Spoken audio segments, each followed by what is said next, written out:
season on the line, 4th and 11. Butka looking downfield, throwing, incomplete, broken up at the 10-yard line. And Oldbridge is headed to the NJSIAA Central Jersey Group 5 Championship game. There's one in the flat. Good catch that time by Ransom. Ransom with a lot of room. And a good block by Delonzo down the field. And Ransom is gone. 57 yards to the house. 2-2. Swung on and miss. Strike 3. St. James Smithtown has done it. They are the 2025 New York State Little League Baseball Tournament champions. Drops back, throws all the way to his right, has a man down the field, and he's got him! First play of the drive, touchdown, New York Green Wave! Seinäjoki season on the line. Goal to go from the 2. Kyles looks to run with it, pitches it to Sip, he grabs it, he's in for the touchdown! The final 25, and they're neck and neck. Kane looks like they have just a dash of a lead. Salisbury taking first. What a race!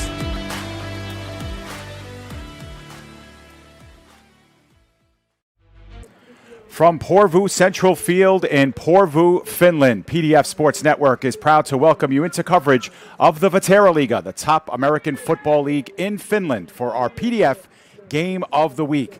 There are 2 undefeated teams left in the Maple League, and barring a tie after this one, there will only be one. Tonight, the undefeated Seinäjoki Crocodiles roll into Porvoo to take on the undefeated and defending champions, Porvoo Butchers. Good evening again, everyone. My name is David Pizzuto, being joined by Joe Foreman. And Joe, we were supposed to cover yesterday's Maple League Game of the Week between Tampere and Vaasa, but perhaps it's meant to be that we're here instead. And why shouldn't we be? A matchup between 2 teams chasing a perfect record. Before we were informed that we would not be delivered the video feed for last night's broadcast, we had the Saints and the Royals on the schedule this week, and it was the previously winless Saints handing the Royals their first loss of the 2026 season, 20-7. That removes Vaasa from the ranks of the unbeaten teams and leaves just the 2 teams that we cover here tonight without a loss on their record. And not only will this be a matchup of the unbeatens, but it will also be a rematch of the 2025 Maple Bowl, which was won decisively by the Butchers. That being said, these 2 teams will remain 1-2 in the Maple League regardless of tonight's result, as we see on the screen. And looking down the rest of the standings is where there is plenty of chaos, and chaos is a good thing when it comes to the race for the postseason. The Royals sit in 3rd right now, but the Steelers are close behind, and they would be 3-1 if it were not for last week's late-game collapse against the Butchers. After their 0-3 start, the Roosters find themselves just 1 game out of a playoff spot at 1-3 with a bye this week. And finally, the Giants and Saints both remain very much alive at 1-3 and 1-4 respectively. The Giants-Steelers game tomorrow is another one to watch this week, as that result could potentially shake things up in a major way if the Giants come away with the win, but we'll talk a bit more about that matchup later. We absolutely will, and let's focus now, Joe, on this matchup. And before we talk about Porvoo, the home team, the magical year that they had last year and how it's translating here in 2026, let's take a look at our visitors, the Crocodiles. They're 3-0 this season, as you mentioned, and you have to admire the way they are winning. 4 solid quarters of football each game. 1-score wins over the Roosters and the Saints, a larger one over the Giants in a game that was only really broken open in the 4th quarter. They're showing that ability to mix it up and win in different ways. And getting ready for the Butchers, you'd expect a strong showing here tonight. And I really liked what we saw from the Crocodiles in their game against the Giants when we got our first look at this team back in Week 2. It was a well-balanced offensive attack with 218 yards through the air and 170 on the ground. They also held the Giants under 4 yards per carry, had 3 sacks, an interception, and held East City to just 3 points in the second half. They narrowly beat the Roosters and the now resurgent Saints, but this team is the 3rd highest scoring offense, 2nd in the league in rushing, and tied for 2nd in turnover margin. However, the top scoring offense, the top offense in terms of yards per game, and the top rushing attack in the league is on the other side of this matchup tonight in the Porvoo Butchers. Joe, the Crocs are ready, but let's face it, no one wants to see the Butchers in back-to-back weeks, and that's because this team has just been a buzzsaw since the start of 2025. They're already averaging over 41 points per game this season, and even with that, they've won their last 2 games by a combined 3 points. So this team seems like they're built to win in any way possible. We saw it last week against the Steelers, Joe. They're a team you have to stay on top of and contain for 48 minutes. And that's much easier said than done, Dave. I mentioned before that the Crocs are second in the league in rushing to Porvoo. The difference between those two teams in rushing yards per game is 238 to 135, a difference of over 100 yards per game. So right away you know that the Butchers have the ability to shorten the game behind Christian Powell if they choose to do so. However, they also have the prolific play-action passing game to back that up. They missed out on a couple of easy touchdowns in the game against the Steelers last week, and I find it hard to believe we see them miss similar opportunities again tonight. Then there is this Butchers defense that leads the league in sacks, and if they can get to Christopher Fowler tonight, there will be a massive burden on the Seinäjoki ground game to carry the load offensively. Pair that with some missing players due to injury on the offensive line for Seinäjoki, and that could prove to be problematic. And finally, circling back to your original point, if the Crocodiles are going to contain the Butchers, I think they will need to force them to put the ball in the air.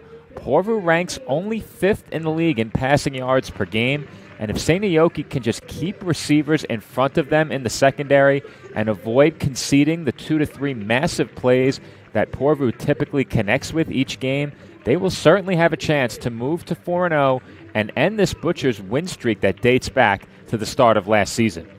Yeah, good stuff, Joe. And you mentioned a little bit early in the pregame about the chaos going on in the standings, Joe. This is the second of 3 games this week in the Maple League. We were supposed to cover yesterday's game, as you mentioned, between the Saints and the Royals. The Saints got their first win of the season. We couldn't receive the feed from that game in Vaasa, but how about the Saints and that big win there, Joe? And how about the game tomorrow? You alluded to it, a huge one, a rematch between the Giants and Steelers. The Giants' lone victory this season was against the Steelers on opening day. Joe, we love playing out scenarios, and it's a must that we start thinking about playoffs here in weeks 4 and 5 in a 10-game regular season. With the Royals leaving the unbeaten ranks and a huge game tomorrow mixed in with this one, the battle for the top 4 spots is wide open. Well, Dave, you know that I love to make predictions, and you and I were prepared to go online for last night's game between the Saints and the Royals. I told you off air and had prepared it for the pregame that I thought the Saints were going to come away with the win in that game, and sure enough, they did, 20-7. But based on what we've seen this season, I think that barring a major injury, the 3-win teams are extremely likely to reach the postseason. Those, of course, being the Crocodiles and the Butchers, the 2 teams that match up tonight. Because consistency is the key during a 10-week schedule, and these 2 teams have been as consistent as they come for the last 2 seasons. Of the 2-win teams, I think the Steelers, who also started off a bit slowly last year, have been the better of those 2 thus far, especially considering their opponents through 4 games. That leaves the other 2-win team in the Royals and 3 1-win teams, all very much in contention. And right now, if I had to go with one of those teams to make it to the postseason based on what I've seen so far, I think it would have to be the Roosters. Had the Giants knocked them off last week, I would have gone that way. But for now, I think you have to like Helsinki. And that's no slight to the Royals, who have beaten the Roosters already this season. The reason that I would favor the Roosters is simple.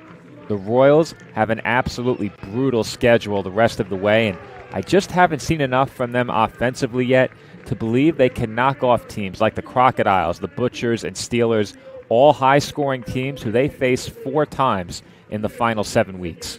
Absolutely, Joe. And I don't know if we'll have time to throw it to break here before the start of our kickoff. But, Joe, why don't we get our quick keys to the game here as we get set for the coin toss and I believe what will be opening kickoff, unless you think we could squeeze in a break here. But I'm not so sure. Let's go to keys to the game. Yeah, let's go to keys to the game. Obviously, Seinäjoki is on the road. They're the visitors. They come in unblemished, but they're going to need a big effort here, especially to overturn the bad taste from that loss in last year's championship, a 50-point loss. Tell us a little bit about what their keys to the game are in this one. Well, I broke it down for each of these 2 teams on each side of the ball. First, for the Crocodiles, on the defensive side, I think you have to force the Butchers to put the ball in the air. I mentioned it, Porvoo, only 5th in the league in passing, and they did have some misfires against the Steelers last week. Had they connected on those, maybe they'd move up those rankings a bit further. But for now, I think what you're looking to do if you're the Crocodiles is to force Porvoo to put the ball in the air. How do you do that? You keep Christian Powell contained between the tackles. We saw him bouncing runs to the outside for big gains against the Steelers. He's great no matter where he's running, whether it be between the tackles or bouncing it outside. But if you're going to force Porvoo to put it in the air, I think you have to try and keep him running between the tackles. In the secondary, keep receivers in front of you. That's for sure. Even better, if you can force Donovan Isom to throw on the move, maybe you can get off the field defensively more efficiently in fewer plays. I think for them that's the key. Force Porvoo to put it in the air by keeping Powell between the tackles. Keep the receivers in front of you, and if you can, force Isom to throw on the run. Offensively, you cannot give the Butchers a short field. Seinäjoki needs to lean on their ground game if they can. Easier said than done with linemen out. But if you're going to attack Porvoo with the play action, attack them over the middle. We saw them very aggressive at the line of scrimmage from the linebacker position last week against the Steelers. You can find openings over the middle off the play fake if you can get the ground game going. Something else I noticed, Dave, in man coverage along the sideline, the back shoulder was extremely effective against the secondary of Porvoo. The Steelers exploited that throughout the game. If they come out in man coverage and you see that as the Crocodiles, attack the sidelines one-on-one. Yeah, certainly some good points, things for the Crocodiles to actually earmark in order to come out of here with a road win. And look on the other side of the ball, Joe, you could say that Porvoo just needs to execute the way they have been and take away all those opportunities for Seinäjoki to limit their play on the field. But they won by 2 weeks ago. They win by 1 last week. They know how to win close games. What does Porvoo do in this one to stay rolling and stay undefeated since their existence here on PDF? Well, I think first and foremost, I'd like to see them continue to utilize Donovan Isom in the ground game. You have Christian Powell. We know how good he is, and I think Isom was a weapon on the ground against the Steelers and ultimately one that helped them win that game. I think that was key. But for Powell, I think you're looking to set the edge for him and allow him to bounce runs to the outside. A lot of the time, that's where we saw the big plays come from when they put the ball on the ground. In terms of the passing game, take what the Crocodiles give you and be sure to convert on open opportunities. Finally, on defense, force the Crocs to get the ball out quickly and protect the seams. Seinäjoki was throwing plenty in the seams, mixed coverages, keep them guessing on the offensive side. And we are underway here from Porvoo. The Butchers will get the ball first, field this one at about the 10-yard line, and here they go. Lucas Arola off to the races past the 40 before he spilled out. Thanks to the waiting arms of Justice Vertanen, normally a wide receiver, had to be a DB on that play and make the good open field tackle. Porvoo in nice opening start territory, 45-yard line here. And there's that short field you talked about, Joe. Well, we saw a big return from the Butchers in the game last week, and that really shifted the momentum to start the second half, and they get another nice return right here, taking that one out close to midfield. The aforementioned Donovan Isom swings it out into the flat for Arola. Arola able to gain the corner, gets the first down, and a little bit more before he spilled out after a gain of close to 20 yards on first down for Porvoo, and just like that, they cut into Crocodiles territory. And how about that start for the Butchers? Big return, big play on offense. We'll get one more look at it right here, and you'll see Isom. Quick throw, quick completion. Arola, 2 touches, 1 on special teams, 1 on the offensive side. 2 big plays for him. Gain of 18 yards on first down sets them up at the Seinäjoki 37-yard line. The give underneath to Powell. Powell also looking for the edge. Gets it, gets spilled down at about the 35-yard line. Minimal yardage on the play, but keeps the legs moving forward. Seydou Diallo making the tackle. Powell very quickly trying to bounce that one to the outside on that carry, a short gain of about 2 yards on that play, but Seinäjoki did a good job to bring him down quickly as he tried to take it outside of left tackle.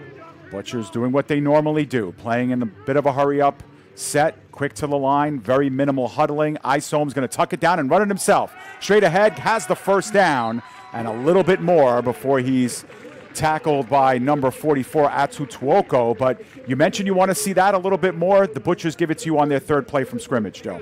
I sure do. They set the edge for Powell on the first carry of the game for him, and then they set up Isom right up the middle. Huge hole, well blocked, and once he gets going downhill, Dave, I say it every week, he's so tough to tackle. One of the biggest players in the game happens to play quarterback for the Butchers. This guy's no slouch either. Christian Powell up the middle, cuts to about the 20-yard line, gain of 6 on the play, and that's what Powell does, makes the 5- and 6-yard gains pretty routine here, and he sets them up with 2nd and short. Crocodiles keep Powell between the tackles on that play, but they're going to have to bring him down a bit sooner if they're going to get off the field in a reasonable number of plays. You hate when this Butchers offense is able to get going on the ground as a defense, and so far, so good in that department for Porvoo. 2nd and 4 now, and then they split him out wide. Trips to the far side of the field, and Powell switches over to Isom's right. It will be the keeper by Isom. Good ball fake. He gains the 15 and is just shy of the 10. Another first down for the Butchers on the misdirection. Love to see this from Porvoo. They haven't needed to do much through the air. They had a pass that probably traveled a total of about 10 feet in the air. It went for a big completion. Since then, all ground game, and it's been nothing but effective so far. Powell and Isom, a dual threat in the offensive backfield. One of those two, a quarterback, and they're right outside of a goal-to-go situation here. Yeah, ball spotted at the 12, so first down is placed at the 2. Isom the throw to the left side, and that is complete. And the catch was made by Sepinen, about the 5-yard line. Give him the 4. It'll be 2nd down and 2 coming up. Quick pitch and catch once again, and Isom does well to put that one on Sepinen. Got it out quickly, on target, on time, and we saw some of these missed last week. Not so on that play. 2nd down and 2 from the 4. They work quickly again. The give this time to Powell up the middle. Keeps turning the feet. There is a flag down. Powell, I believe, got the end zone there, but there are whistles everywhere. Powell is definitely set up in the end zone. Might have crossed, but all eyes right now on the flag. And Porvoo thinks that they have a touchdown regardless. We're going to slow it down and see if we can spot what happened on this play. It could be offsides, Dave. On the Crocodiles, they may have been lined up off on the left side of the offensive line over left tackle. Butchers and the Butchers appear to be celebrating. Yeah. I think that's the call, Dave. Yeah, we're going to get the official call with the white hat now. And indeed, it'll be a personal foul for an illegal hands to the face on the Crocodiles. And so 6-0, Porvoo Butchers on the 4-yard run by Christian Powell. And we'll see if they go for 1 or 2 here. Looks like they're lining up for the extra point. And it will be Lassi Minkinen, number 92, to take it. And the Butchers go 55 yards on drive number 1 to set the tone for this game. Minkinen's kick is up, and I believe that was good, Joe. We didn't get an official signal, but yeah, we're going to check it on replay, but I think you're right, Dave. Yeah, just the celebration after kicking it. Well, we'll slow it down. We'll put that point on the board and see if we can make it out here on replay. Looks like he got it. And they cut away a little too early, but they got it. Well, those uprights are rather low compared Yes. to what we're used to, so it's really tough to see that ball disappear behind the upright nearest to the camera. Either way, it is good, and the score is 7-0 Porvoo over Seinäjoki. And Dave, my analysis of that drive is 3 words: far too easy. Yeah, and almost exclusively on the run. The 2 passes, like you mentioned, very short distance in the air itself, and then it's mostly the yards after the catch. But yeah, catch the Crocodiles backpedaling a lot on that drive, unable to make substitutions in and out because you're moving very quickly, and that's a picture-perfect opening drive for the Butchers. I don't think you can ask for any more out of your offense if you're Porvoo there. And they started off a bit slow last week with the misconnection as well. It's good to see that if you're a fan of the Butchers. This one taken at the 5 by Porsche, and Porsche, like we saw a couple of weeks ago against the Giants, doing really well to cut up the field and gives the Crocodiles really good starting field position as well on their opening drive. But there's something to that, Joe. You know, getting the ball for the first time on offense, you're down by 7 points, the pressure immediately on you. Remember, this is a Butchers team that's averaging a little over 41 points per game. So offensively, you know there's going to be pressure on you to score and score often in this game, and it almost has to start immediately. Yeah, I think you're right, and I think it gives you some extra confidence with that good return to set you up in good field position. And they go 5 wide for Fowler, and that one is hit in the air. Almost easy pickings, but a couple of white jerseys and gold helmets converge on it. No one can catch it clean. In the neighborhood was Rassi Littlejohn and number 52, UC Michaela, but that went right off the hands of Pavro Rantakomi. Yeah, we slow that one down as it ends up in the air, and if the Butchers just allow one man to go for that ball, I think they come away with the INT. Yeah, they had 4 guys circling that ball. Crocodiles still with 5 wide in the game. That one thrown out into the flat. Virtanen makes the catch, gets about halfway there. It'll be 3rd down and 5 coming up. Something that I mentioned during the pregame and keys to the game for the Butchers, I think it's to their benefit to force the Crocodiles to get the ball out quickly in the passing game. We saw it back in week 2. A lot of quick passes by Seinäjoki that just were misfires, mistiming, and I think extra weeks together should help them in that regard, but they did not have a lot of success with the short, quick passes against the Giants. Still an empty backfield here for Christian Fowler, and that time there was movement before the play. It's a big 5 yards here, but they are walking it back. And a 3rd and 4 becomes a 3rd and 9. Well, that one hurts if you're the Crocodiles, and it's much more difficult to get the ball out quickly and pick up a first down in a situation like this as 3rd and 4 becomes 3rd and 9. An area that they look to exploit quite a bit in their game against the Giants, something that I noted in these situations or in any passing situation where they were looking to throw downfield, they tried to exploit the seams. So look for that defensively if you're the Butchers. Do not allow them a quick pass into the slot out of the seam. Tumanyevi was in the backfield to provide a little bit more protection, and Fowler's off to the races, gets the first down. Took a pop at the very end by Michaela, but either way, Fowler gets enough, tucks it down, saw the space in the lane on that left side of the line, Joe, and decided to tuck it down pretty quickly and make the play with his legs. That looked a lot like a quarterback draw, Dave. Really tough to tell. It didn't seem like the receivers were blocking, but I think that was part of selling that play. I think that was a quarterback draw. Crocodiles working quickly, and Tumanyevi goes ahead for about 2 yards. And actually, that was not Tumanyevi, that was R2 Blomqvist with the carry, number 32, not 22. But it's the first rushing play by a running back, anyway, for the Crocodiles on this drive. Sets them up at the 45 for Porvoo. I'm getting one more look at that run, trying to see. Looked Maybe like it wasn't a quarterback draw. A single read option, just if it's there. But that one looks like more of a designed run, and Fowler gets spilled at about the 40-yard line, make it the 41, where we're going to have a 3rd and 4 coming up. Both quarterbacks heavily involved in the ground game early, and we saw Blomqvist do some good things. You mentioned his name already. That was back in week 2. But Fowler right now at the forefront of the rushing attack for the Crocodiles, and I think you have 2 downs to get this. I think everything is on the table here on 3rd and 4. Yeah, good point here. 3rd and a long 4, a very short 5. You didn't see Fowler run the ball a lot against the Giants, only really in that second half, but he's been on the move. Butcher's bringing enormous pressure. That one is thrown. Virtanen makes the extended catch. Good enough for the first down. That's a good throw into open space. Dave? Oh, really? Where is it?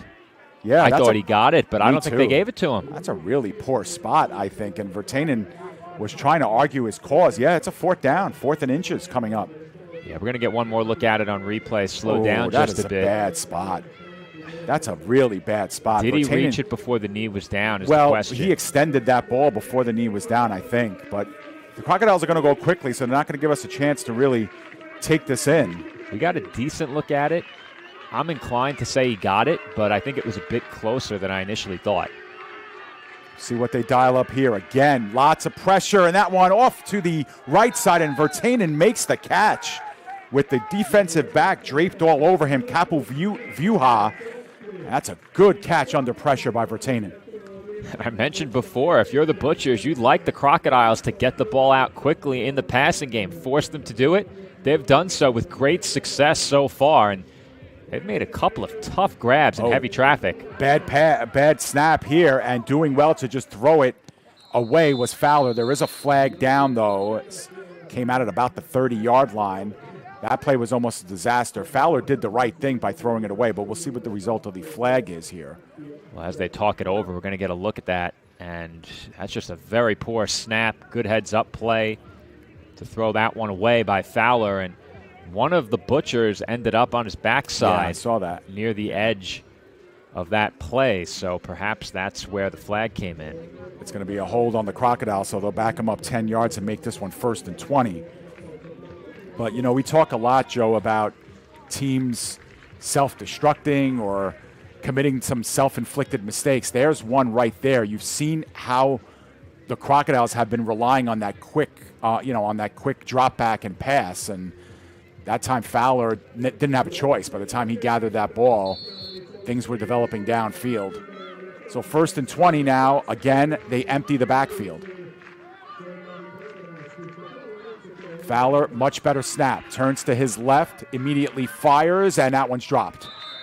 Dropped that time by Alexi Peltakangis, listed as the backup quarterback on this team, playing a little wide receiver, and it'll be 2nd and 20. In the grand scheme of things, you're going to look at this play and say, you know, that's a 5-yard completion that could have been and should have been. On 1st and 20, you have to have that. Yes, because absolutely. now you're at 2nd and 20, and it becomes a much more daunting task to pick up a 1st down and keep this drive going. Well, we just talked about self-inflicted errors and, unforced errors. That's one right there. Could have gotten you an easy 5 yards. Trips up top of your screen. Good pickup of the blitz, but Fowler is on the move. That one thrown towards the sideline. Catch is made and spilled out after a minimal gain of about 6 yards was Alex Yamson, his first catch of the game, and a set up about a 3rd and 14 coming up. Good job to extend that play by Fowler. We saw his ability to do this during the game against the Giants. Scrambles to his left, and he has the speed to outrun the pass rush, and I think that's key as well. Didn't need to outrun them there, just need to buy some time to get the ball out. 3rd down and 14. Fowler has time now under pressure and will be brought down back at the 45-yard line. Bardine was there, and he got some help from Timmy Nuika, and the Crocodiles will have to punt. And, Joe, it all develops after that holding call on 1st down. Yeah, and I think something else that contributes here, as we mentioned it during the pregame, some injuries on the line for the Crocodiles, and you're going up against the team that leads the league in sacks coming in, and that's a bad combination, and you saw it play out on that last play. Fowler had nowhere to go, could not escape the rush, and ended up with 3 white jerseys surrounding him in the offensive backfield. Line drive punt. It's allowed to find open ground and skips out into the end zone for a touchback. But again, you don't want to belabor the point. There was that holding call, but that holding call comes after a really bad snap. It was the Crocodiles' first real mistake of that drive. They have a couple of drop passes on that drive as well, but the debilitating error, and it all goes downhill from there for the Crocodiles, and now their defense has to come back onto the field with the Butchers starting at the 20.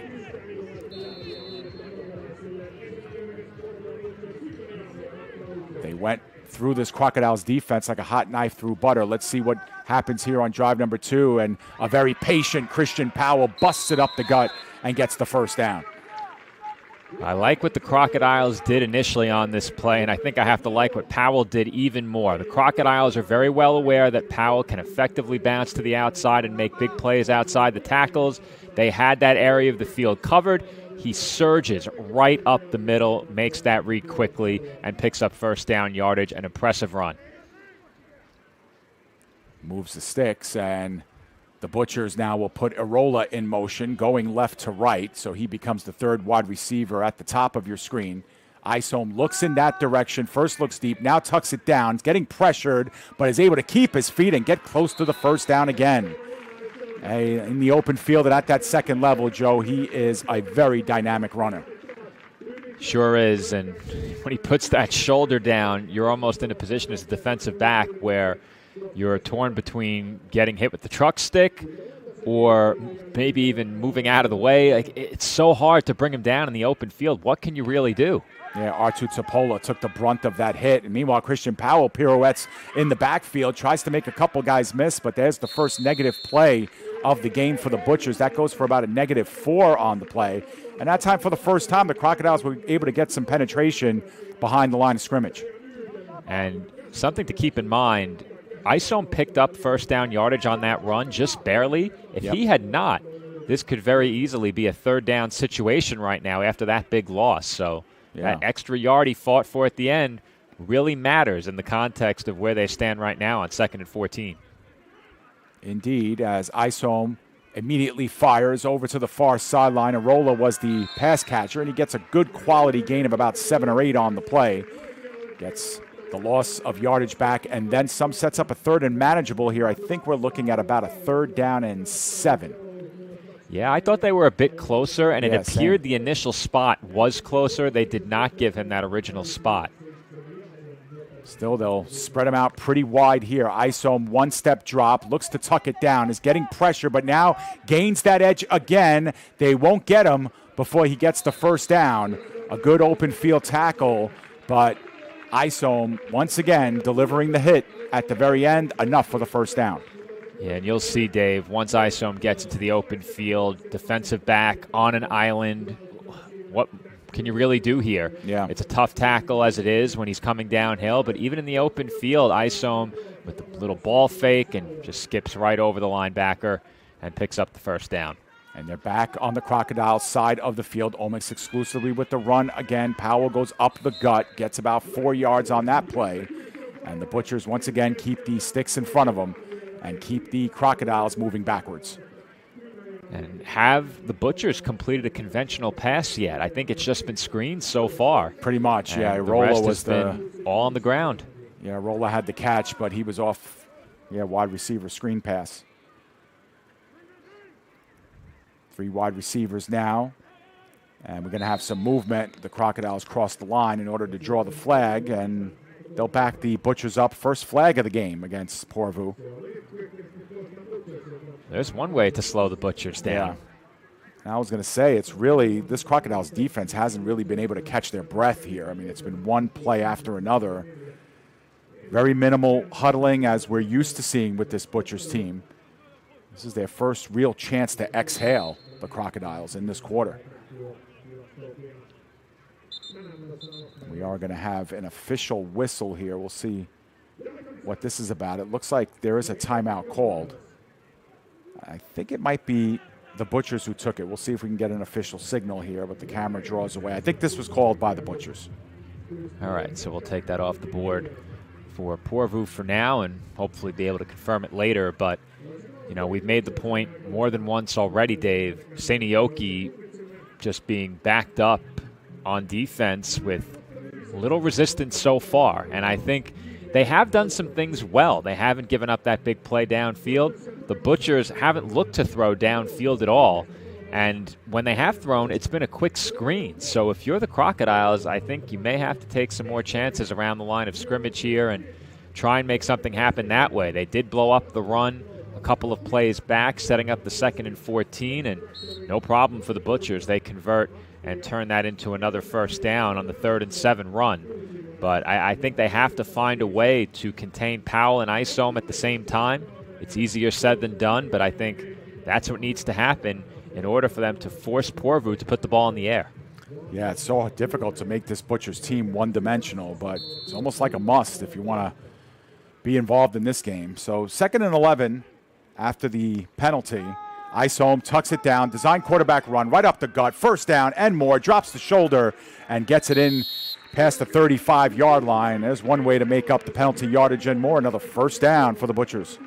You just have no answer for him, Dave. Right. And credit to the Porvoo offensive line as well. This can't happen without great blocking, and you could see it. They open up the hole, and then you have another lineman able to get upfield, and he's right there with Isom. Taking a quick look at my roster, that was Sakari Siltakorpi, who was leading the way downfield for Isom as well. And when you can open up a hole at the line of scrimmage like that and then lead block for your quarterback up the field, that is just a masterclass in offensive line play, and I think you love to see that if you're a fan of the big guys up front. You sure are, and that is the end of the first quarter. So, Joe, one of the things that you pointed out in pregame, shortened the game, and the Butchers have had the ability to do that with the run game. What have they run, Joe? 12, 13 plays in this first half. The Crocodiles ran, 5 or 6 of their own, but just like that, we're 12 minutes in the books, and The home side has a touchdown lead and are driving here. And again, almost exclusively on the ground, even when they've put the ball up in the air. Like you said, minimal real estate as far as distance of passing, and it's been all the run after the catch that's really made the difference. Yeah, I've been really, really impressed with how the Butchers have played in this game so far, especially on the offensive side of the ball. The defense hasn't seen many snaps out there, but they did their job as well. That being said, though, I think the focus in terms of what we're looking at right now is a masterclass in blocking during that first quarter, because you have to think Seinäjoki knows you're going to run the football. They've handed it off now, I would guess, at least 5 to 7 times, with Isom carrying it anywhere from 3 to 5 times. We don't have that tally in front of us, but either way, it has been a very well-blocked first quarter for the Butchers, and when they put the ball in the hands of their playmakers at wideout, be it on special teams or on the offensive side of the ball, they've made things happen as well. So it's been a complete effort, and I think if they continue this, it could be trouble for Seinäjoki.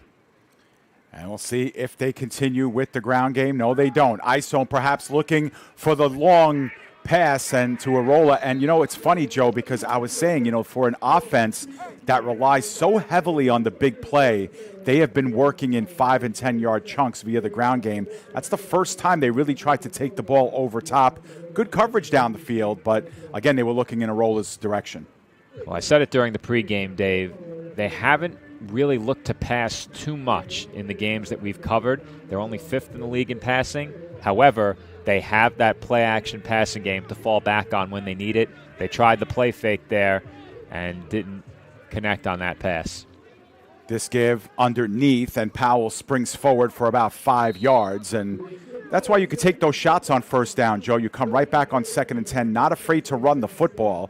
And they've got a 3rd down and 5 coming up because of Powell's ability to put 4, 5, and 6 yards on the ground per carry. Yeah, he's done a lot of really good things in this game, and they haven't put the ball in his hands as a pass catcher yet. That's something that we've seen him do on occasion as well, so look out for that. Yeah, just as dangerous sometimes. 3rd down and a long 5, short 6, and that one is deflected right off the fingertips of Isom. Had that ball batted in the air. And now a decision here for the Butchers. You'd like to think they're going to go for it here on 4th down and 6, or a long 5 from the 31-yard line, or 29-yard line, I should say. A little bit of no man's land out of Minkinen's range as a field goal kicker, and they'll dial something up here. Well, not much has gone wrong for the Butchers in this game. They come out to begin the second quarter. They try the play-action pass. That immediately set them up 2nd and 10. Are you at all surprised they didn't just continue to hand the ball off and assert their will at the line of scrimmage? Joe, I was going to ask you the exact same question. If they don't, Great minds think alike. You know what I was thinking. Yeah, continue to run it down their throats. Right, exactly. If they don't convert here on 4th down, do you look back and say, well, they're running the ball so well. Why go for that home run ball on 1st down? Listen, if you complete it, obviously you look like a genius. It's like, yep, it was the right time to call that number. But we're taking 5, 6, 10 yards on the ground at a clip. That 1st down kind of, that misfire, that incompletion kind of, upset the balance a little bit. And where are we at with the timeouts right now? Again, our camera is panning away from the field once the timeout is called. I'm going to gather it's Porvoo because it was taken while they were still in the huddle. I'd like to think Seinäjoki would have taken it had they lined up just to see how they were lining up. But I'm going to give that one to the Butchers, and it'll be 4th down and 6 here coming up. And for all that's gone right for the Butchers, if the Crocodiles can get off the field here, that is a massive victory that can swing the momentum of this game. Huge win, but plenty to choose from in the playbook here for Isom. He's been dangerous with his legs, and Powell is to his right. Arola is the slot wide receiver. They go the other way. The catch is made close to a 1st down, and it's gotten by J.J. Jones Jr. Made a couple of big plays last week as well against the Steelers. That's the first time he gets his number called, and he turns it into a 1st down. That's a really well-designed play. You have trips on the strong side, and they throw a tight end screen on the short side of the field. The Crocodiles simply were not expecting that. You had Powell to the right of the quarterback as well. You have to think the defense had their eyes on the right side of the field. They throw the quick screen to the left. It was 2 players blocking and blocked well. First down, back to the run, and we see the first big play made by Charles Acano, the all-world defensive end / linebacker for this Crocodiles team. Gets himself in the stat column as well with a TFL.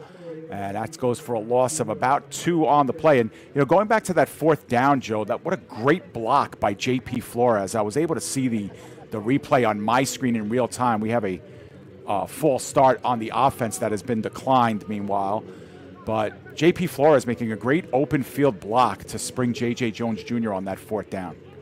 Yeah, I was going to run it back once more, but the Butchers are already back at the line of scrimmage. We'll get one more look at it following this play.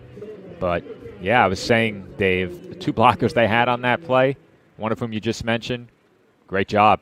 Yeah. Powell up the middle, first down and more, touchdown, Butchers. Powell goes 21 yards. Well, forget about that replay of the fourth down conversion. We have one better than that right here as Powell continues to dominate in the ground game. The Butchers' offensive line continuing to dominate at the line of scrimmage. And look at that blocking on the left edge this time. Trying to get a look at the name and number there. John Paul Flores again. Yeah. He immediately chips the defensive end very quickly, just shoves him to the side, then moves upfield to continue blocking for Powell. And I'm not even sure he needed it. Wow. Yeah, I see what you're saying on that replay. Minkinen's extra point, we believe, is good. 14-0. Sure. All right, let's get another look at that fourth down conversion first. We'll slow it down, and then we'll get a look at the touchdown. Here's the fourth down play that kept the drive alive, leading to the touchdown. You see the fake toss there to Powell. I actually missed that initially. Now, that was awfully close to a block in the back there. You saw that on the outside, Dave. Yeah, I'm catching up to the replays a little bit. Yeah, right. But I'm seeing it now. And that's awfully close.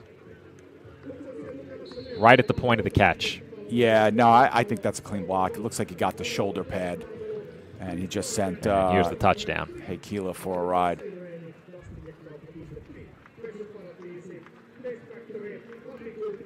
And Powell just doing what Powell does. I mean, finding the open lane, and once he gets to that second level, is able to stay upright and just, I don't know if he was even touched, Joe, really, unless he was on the boot somewhere early in that run, but makes it look easy. You say it all the time about Powell, and it's 14-0. Portia takes it to the sideline, high-stepping it there, and still gains the sideline.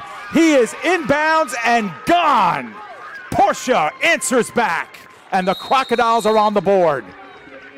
If a team ever needed a big-time special teams play, the Crocodiles needed it right there, and Portia delivers. He takes this one from just about the 1-yard line. We'll see if we can pick up exactly where he fields it. We'll say it's the 5-yard line. Either way, big-time return, and he turned on the burners after he made his way to the near sideline. I believe the last man to beat was the kicker, and he made that look easy as he takes it all the way for a Crocodiles touchdown. No question about it, as now to try and cut the lead in exactly half, Maki Maunis with an attempt. We'll have to read body language here, Joe, to see if this one is good or not. The kick is up, and it, I guess, is good. Sure. 14-7, yeah. He's getting high five, so there you go. Yeah. But going back to that kickoff, Joe, I don't know if you can get a better kickoff. I mean, that is as coffin a corner as you can get. And if you're a kicker, that's a dream come true, where that ball actually ends up to Portia. You've got him dead to rights, buried in a corner, but Portia just navigated the sideline. How he didn't step out is beyond me. And like you said, when the afterburners had to be ignited, they sure were. Well, I'm going to show you one more look at this play and where they lost it. And we're going to slow it down. It's after Portia receives the kick. You have to make contact with him here. This ball bounces to him. And right here, they had a man there. I think that number on the jersey was 11. But, again, from that distance, it's tough. Sepinen has to make contact there. And at the beginning of that play, he sprinted right past him. And then Minkinen was the last line of defense, and he kind of just waved at Portia, tried. But if he's able to just get hands on him there, you might lead him out of bounds. But what a response by the Crocodiles. Their defense will have to come right back on the field, but they'll take the exchange. There's a A squib kick, almost lost, and it went off of the leg of the Butchers, and the Crocodiles are saying that they are on top of it. As unconventional as it is, it looks like Seinäjoki is on this one. First down, Crocodiles. Well, this game has turned in quite devastating fashion, hasn't it, Dave? Of course, yeah. And we saw something very similar to this at the end of last week's game. The Butchers recovering an onside kick. It didn't look anything like that onside kick attempt, if that's indeed what it was. So I think the first thing to unpack, was that an attempt at an onside kick? And number two, how did the Butchers not recover this? Yeah, just kind of took a really weird bounce at the very end. Fowler on the move himself. He goes forward for about a couple of yards, not much more than that. But, yeah, Joe, like you mentioned, a lot to unpack. I do think that was an attempt at an onside kick, or at the very least a chance to maybe generate what we just saw, like an unsure hands there. You know, the Butchers don't have their hands team up there at the front. You hope for something like that, a really weird bounce, a deflection off of a body, and next thing you know, it's your ball. Screen over to the outside. Porsche, we know what he can do in the open field. Gets the first down a little bit more. Gets squeezed by 3 Butchers players, but not before he gains about 10 on the play and moves the sticks.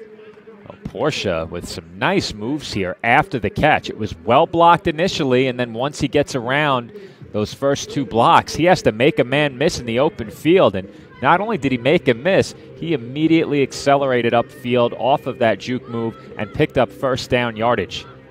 He was absolutely dynamite in the game that we saw against the Giants earlier this season. And in the open field, there are very few players who are faster. Tuminyemi's in the backfield, but Fowler is on the run. Chip block by Tuminyemi. That one is thrown towards the sideline and out. In the general direction of Yamson, but that was thrown away. Have to pull in some information from off the broadcast, so I apologize for my silence there, Dave. No but problem. They set up trips to the left, and Fowler looking to throw that way, couldn't find anyone. And I do like that design, getting him moving off of the snap. He's definitely a quarterback that can take advantage with his legs and make plays on the move. The give is underneath to Tuminyemi. Looks to go off tackle right. He bounces it back towards the hash mark and gets minimal yardage, a gain of about 3. We'll set up a 3rd down and 7 coming up. Now, we did see the Crocodiles kick in the game against the Giants. Yes, we did. However, would you even think about it in a spot like this? I don't think you're close enough if you don't pick up a first down. No, this is kind of out there. You know, and their place kicker, Brandon Niskanen, I haven't seen him in this game. Maki Maunis has been the kickoff specialist so far. Fowler, left-handed throw, and that one in traffic and too strong in the direction of Virtanen, who was well covered and the safety bearing down. 4th down, and we're about to get our answer here, Joe. Well, we've seen Virtanen, a big-bodied, strong-handed receiver. They give him a chance one-on-one. And if that ball's on his hands, I think he has a chance to make that catch, but he was well covered. And Wika had good coverage. Little John was bearing down. But they are going for it here on 4th down and 7. Ball at the 29-yard line. They need to get to the 22. Keep that in mind. Bunch formation here on the low part of the screen. Fowler in heavy trouble, gets away somehow, and the desperation heave is in no man's land. Once again, Yamson, the nearest receiver there, but the Seinäjoki Crocodiles are going down on downs, and that time a product of the pressure being applied by the Butchers, led by Jesse Vuk-Centuria. Well, the Butchers clearly felt the same way I did coming into this game, because they have done everything they can up front to make sure that Fowler has to get the ball out quickly. And considering the pressure that was incoming, that was blocked pretty well. He had time to get a throw off there and simply couldn't find anyone open. I think he had the opening on the out route on the far side, Dave. Well, it was Yamson who was like in the middle of that trifecta of receivers there, and he kind of split out. He was not close to the first down, though, so I think that's why Fowler had second thoughts. ISO him out of the shotgun. The fake give to Powell on the knee. Now he's in trouble, and Jallo swallows him up for a big loss on first down. That looks like a loss of nearly 10 on that sack, and those are the kind of plays that the Crocodiles are going to need defensively, because when the ball has been handed off, it's been big plays. It's not often in this game that ISOM has looked to throw anything but a screen pass. This time off the play fake, the Crocodiles get home. And on those play action passes, if you don't get the throw off, typically those will go for big time losses on a sack. Officially a 6-yard loss. 2nd down and 16 on this play. Got the benefits of a good spot there that Isom. Isom needs to tuck it down now with nobody open, and he gets dropped right at the line of scrimmage. Don't believe that will count as a sack. There is a flag down in the backfield on this 2nd down, and you'd think if it's against the Butchers here, they'll decline this and make it 3rd down and long. I think he got back to the original line of scrimmage, so I think they're going to turn this into a 2nd and 26. Yes, they are. So they've taken they have not taken the result of the play, have the Crocodiles, and have elected to back them up further.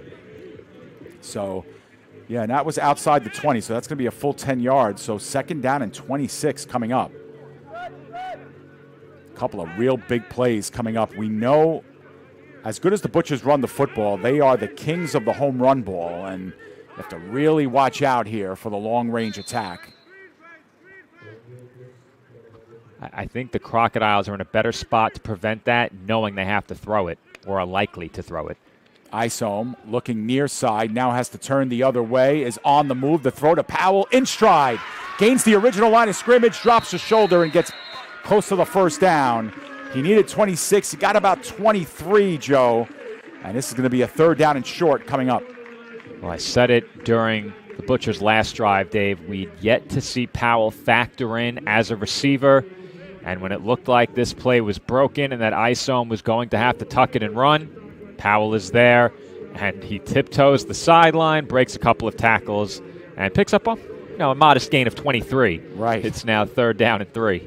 Make it look easy. 23-yard gain on 2nd down, 3rd down and 3, and plenty to choose from here.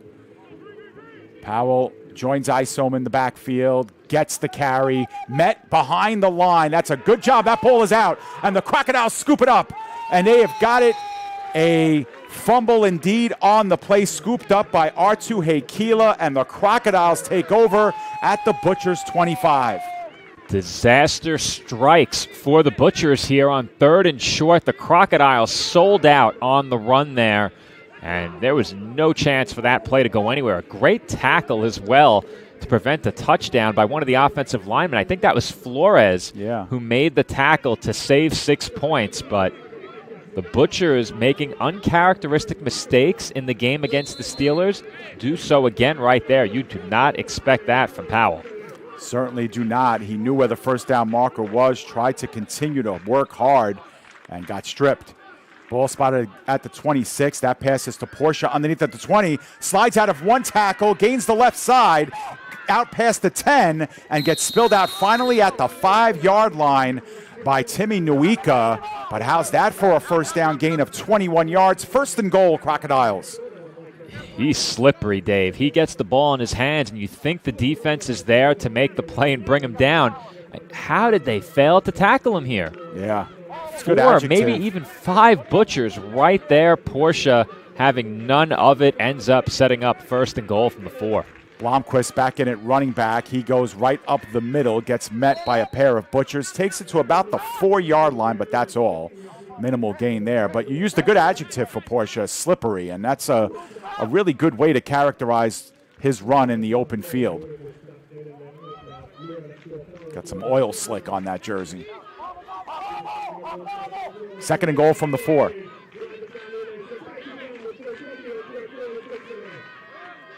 Crowd trying to will this Butchers defense on here. Fowler. There's the, and that one's dropped at the goal line.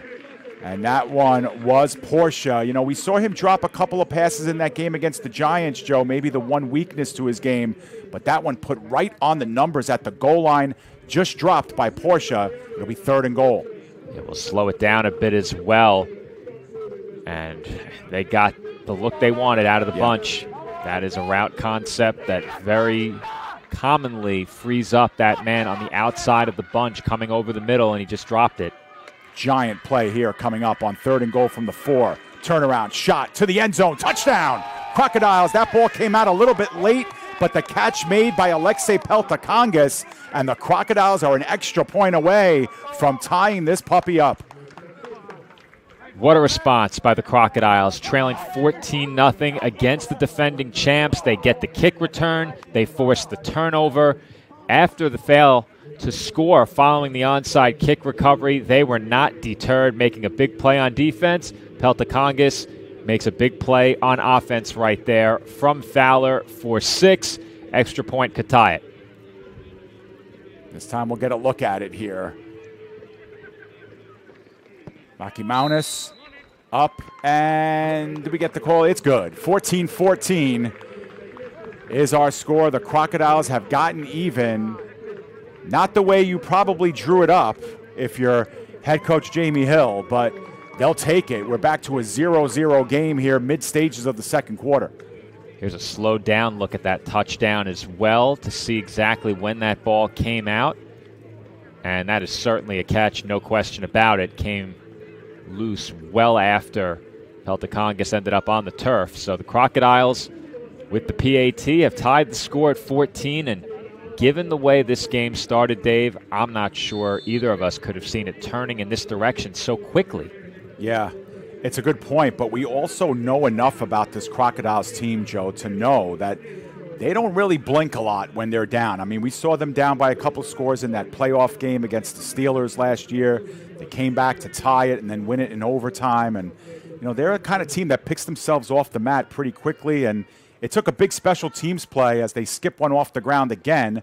This one fielded clean at about the 35-yard line by the up man on the play, Zacharias Carbon. Look at the ball at about the 45-yard line to start. The Butchers, well, with a clean slate now, it's back to a tie game. Have to kind of start over here, and you think that's a good thing for this Butchers team here. Kind of shake the cobwebs off of that last drive, the poor special teams play on the coverage that allowed the touchdown, and now they kind of have to get back to basics here. Yeah, I wanted to get one more look at that kickoff to see how similar it was to what we expected was an onside attempt before. That one makes me question it just a bit. Definitely. Very similar. We have a flag here before the snap. We'll get an official call, probably against the offense here. Butchers were pointing in Seinäjoki's direction to no avail. Yeah, 1st and 15 instead. This game has gotten sloppy for the Butchers very, very quickly. Yeah, it has. And again, the unforced errors. I mean, obviously, you got to give credit to the Crocodiles for forcing that fumble, but again, you don't turn the ball over there. If you end up punting it away anyway, not getting the first down, it makes that drive a lot different. But the Crocodiles have had the ball twice now in the Butchers' end to start drives. Isom to Irola. Irola, good open field tackle that time made by Heikila to keep the yardage to a minimum. Got back to the original line of scrimmage, so it'll be 2nd and 10. Short, quick pass, and if I'm not mistaken, Dave, this is their first completion of the game outside of that flip to Powell that wasn't on a screen pass. Yeah. Yeah, that's true. That's true. They really haven't looked 5, 10, and 15 yards down the field. Working a lot on the periphery here. And, of course, getting Isom on the move on a lot of these quote-unquote passing plays. This time it's off tackle right for Powell, who has the first down. Great job to keep his feet near the sideline. Turn that into about a 12 or 13-yard gain. Now the Crocodiles are thinking penalty flag, and indeed one came out. Yeah, I was about to say, at the end of that run, Powell did a great job to stay in bounds. It looked like he was going to be forced out, but it will not matter as there was a hold. Yeah, I think I saw that one. On number 73, Martin Weinberg, the right tackle on that play. I think he grabbed a little bit too much jersey right as Powell was making that turn. And what could have been a first down on 2nd and 10 becomes a 2nd and 20 instead. See if we can spot it here near the line of scrimmage very quickly before the next snap. I think it was the right tackle, Weinberg.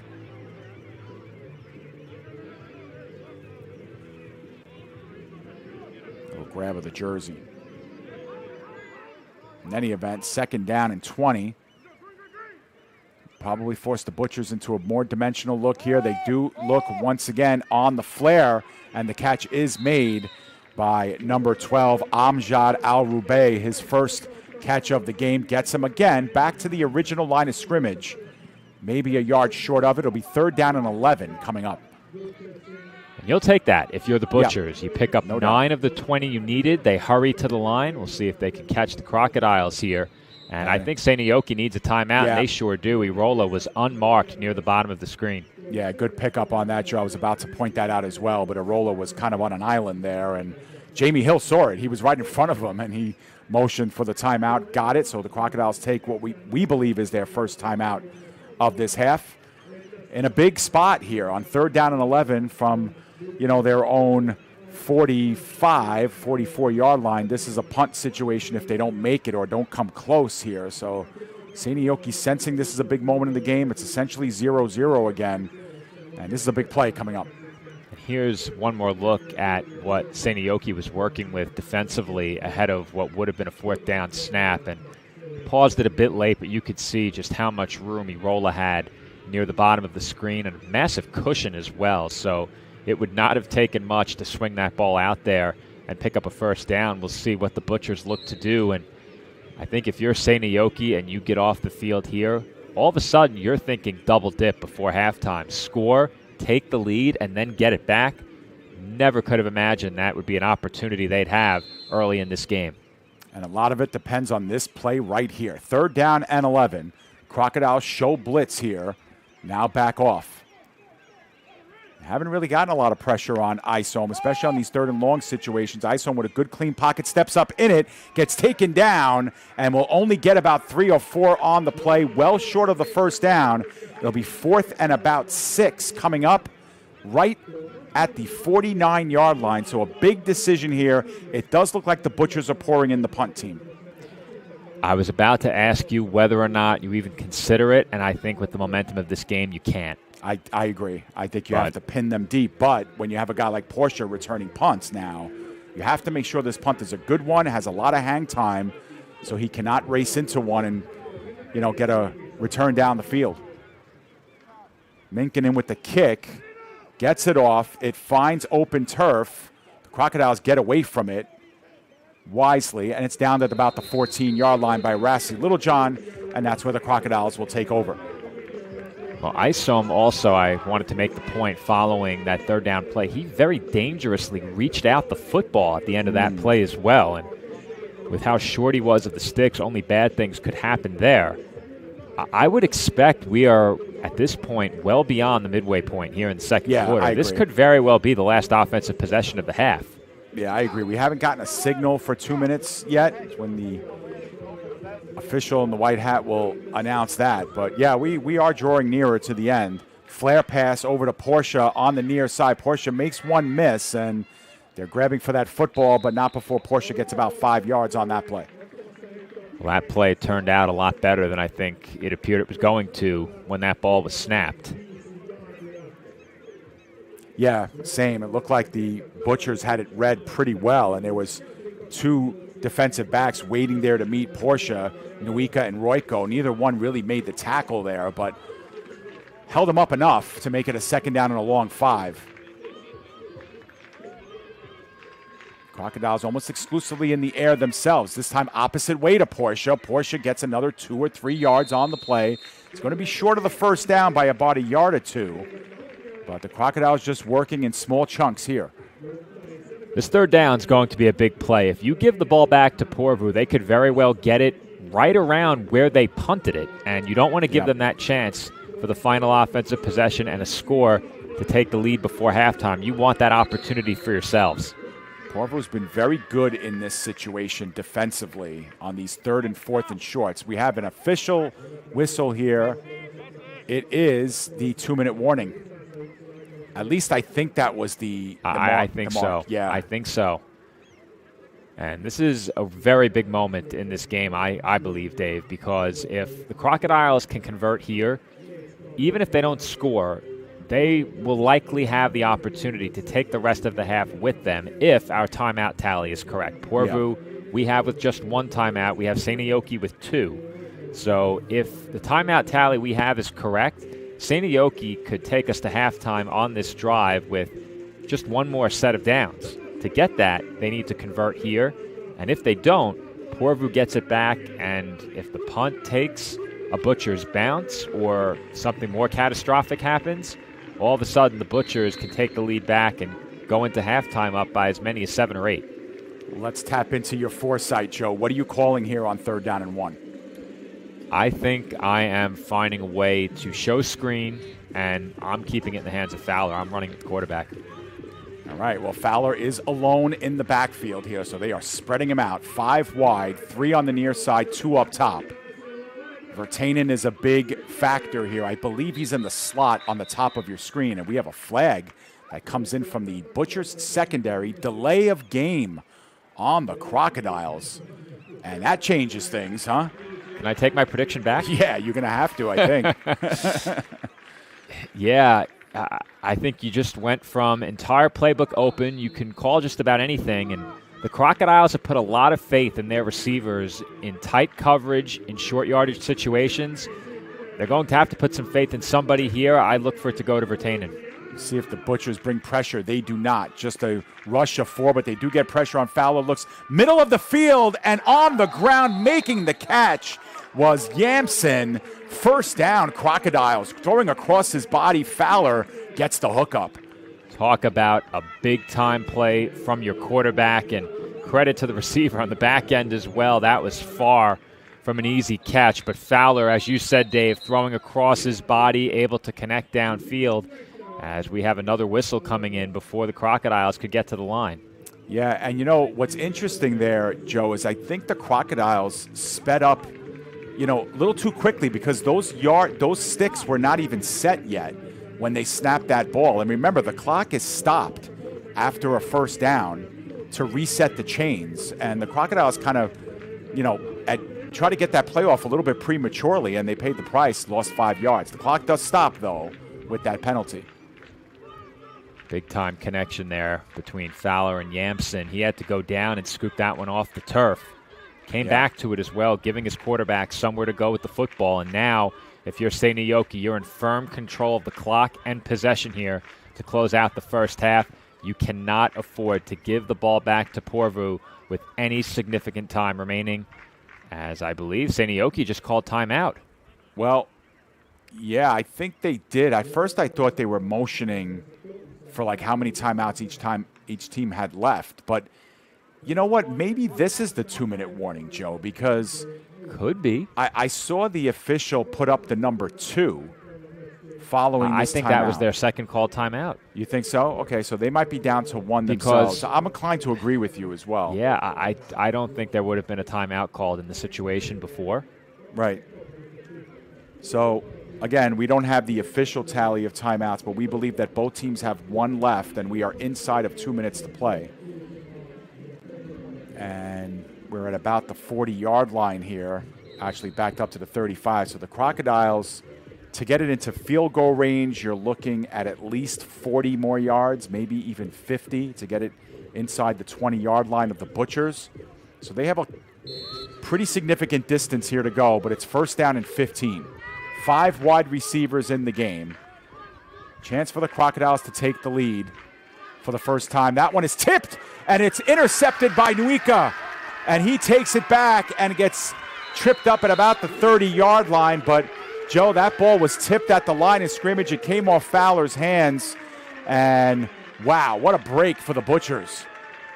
Well, they got away with this earlier. They don't get away with it here. They had one that was deflected up into the air.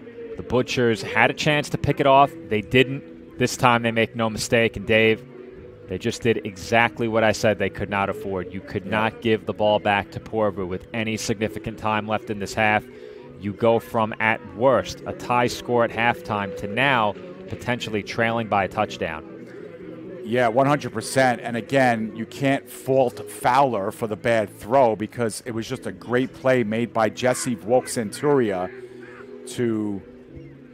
We have an official timeout here as we're going to try and decipher what the signal's here. But Jesse Vok-Centuria, they called an unsportsmanlike conduct. Yeah, after the play. So it'll be a first down for the Butchers, but they're going to back this up to about the 45-yard line. That's a really big penalty. Yeah, it is. Yeah, it backs them up to the 46 officially.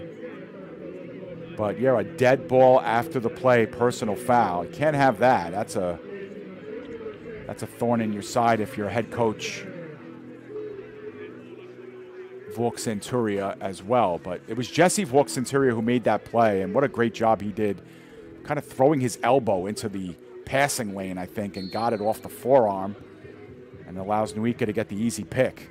But here we go. Butchers now with a chance to end this half with a lead, perhaps. Arola off the wide receiver screen, pulls ahead for about 3 yards before he goes out of bounds. Clock will stop there. The tackle made by Heikila.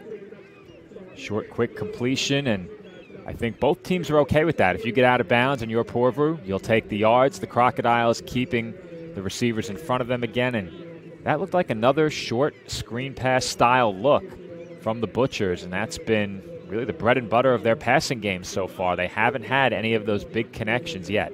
No, not yet. I think it's maybe a matter of time before they get back to that or take another shot.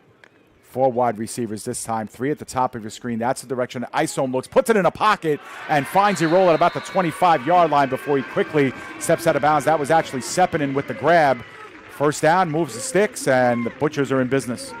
Perfect ball from Isom and a good route from Sepinen. Settles down behind the zone coverage underneath. The Crocodiles trying to keep these receivers in front of them. That time lost sight of Sepinen on the corner route. And Isom delivered a strike for the first down. Butchers in business now, approaching the red zone. All right, here we go. We believe we're under, maybe closing in on a minute left. This is Powell. Absorbs a hit, but actually stays in bounds. That's a good job by the Crocodiles to keep him in bounds. No gain on the play. Remember, the Butchers only have the 1 timeout that we know about. 2nd and 10 coming up. They got to hurry here to the line. Yeah, if they have just 1 timeout, not getting out of bounds there is critical. Big, yeah. Trips over now to the near side. Sepinen in the slot. Arola out wide. They look over to the left side instead. Middle of the field. Catch is made by Jones Jr. He's inside the 10 for another first down. 1st and goal. The clock stops as they reset the sticks.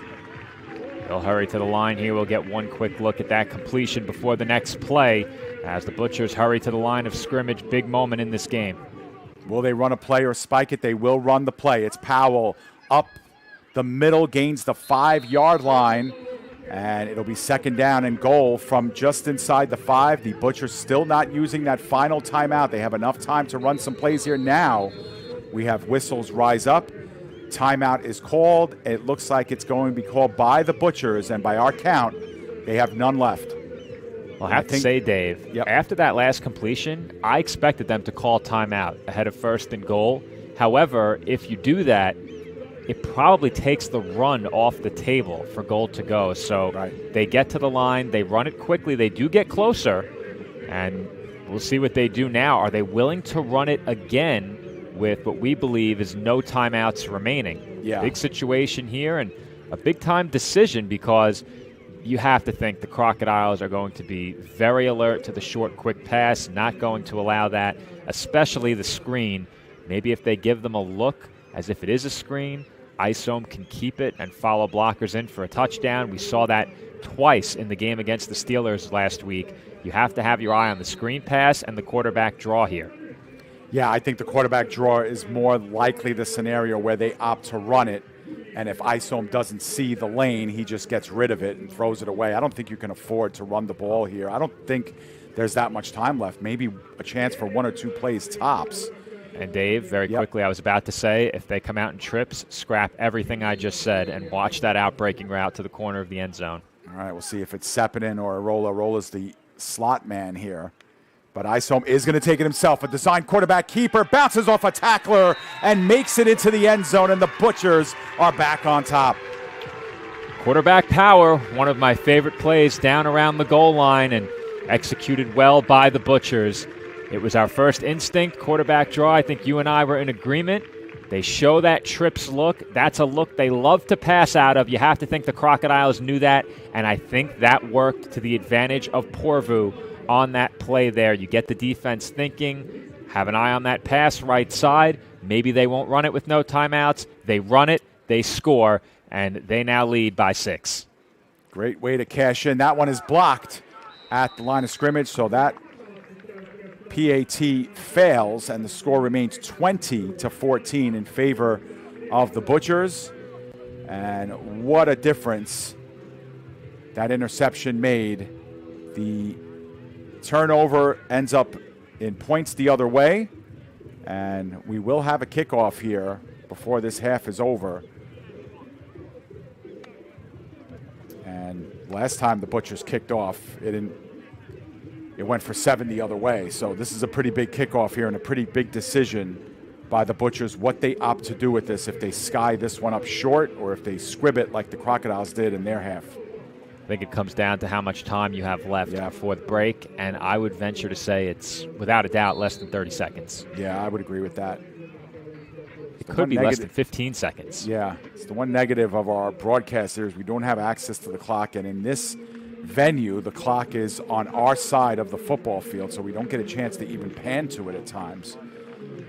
But Minkinen will get us underway again, and it is going to be a squib. It's taken by the up man, and the Crocodiles immediately take a knee so that they can maybe salvage a play or two here on this drive. Good heads-up play by Artu Topola. So down it at the 45. And with them going to a knee very quickly, that leads me to believe we're looking at less than 20 seconds. Yeah, I would agree with that. And they're going to kneel and they're again. Going to kneel it, yeah. So this will be the final play. I was about to say the Crocodiles could only stop the clock one time anyway. But we're going to go into halftime with the score 20-14. A pretty wild first half of play, but pretty entertaining, Joe. And again, we're in one of those games that we've covered here on PDF where, with the exception of week 1, we can safely say that the team that plays better in the second half is probably going to come out with a win in this game. It's been that close. Yeah, and, you know, when I look at this first half from the perspective of both teams, I think you have to look at it and come away disappointed. Because if you're the Butchers, you jumped out to a 14-0 lead, and you did recover. I think they deserve credit for that. But to lead by only 6 and very nearly go into the half tied, I don't look at that as a victory, being up by 6 at this point, the way this game started. And if you're the Crocodiles, your worst-case scenario, given where you were in the final 2 minutes, it should have been going into halftime tied. Instead, you go into halftime trailing by 6. Right. Given where you started, I think you're okay with where you are, but I think both teams can look at where they are at this point in the game and say we should be better off than we are right now. All of that being said, Dave, I do think these two teams both played pretty well in that first half. I think the turnover by the Butchers was a bad turnover, without a doubt. Mm-hmm. They bounced back. They were able to get the score late, forcing a turnover of their own. And if you're the Crocodiles, I think after a slow start, they really began to find their footing late in that first half. If they can keep that up, they will stay in this game, and I don't see Porvoo running away with it as I did early in this one when they led by 14. Absolutely. So what was a 14-point lead evaporates, but the Butchers are able to come away with the first half lead. Our score at the end of 24 minutes of play, Porvoo 20, Seinäjoki 14. Joe and I will step aside, take a break. When we come back, we'll get you ready for the second half here from Porvoo, Finland. You are watching the Maple League Game of the Week on your English language home for Vaahteraliiga football, the PDF Sports Network. Stay with us. The PDF Sports Network is officially seeking sponsors for the 2026 Vaahteraliiga season. The Vaahteraliiga is the top professional American football league in Finland, and now, for the first time, is available in the English language and in the U.S., courtesy of PDF. Join us as we make history by showcasing the Maple League to a new worldwide audience. Our partnership with the Vaahteraliiga was recently featured in International Business Journal as a groundbreaking venture that in 2025 earned us a Global Recognition Award and a GHP Magazine Award for Best Local Live Broadcasting in the nation.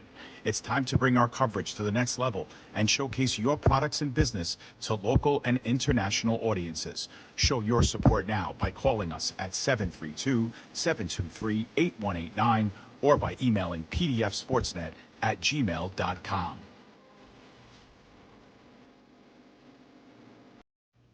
Attention local businesses and professionals. Isn't it time to elevate your game? Now you can advertise your business or product on PDF Sports Network.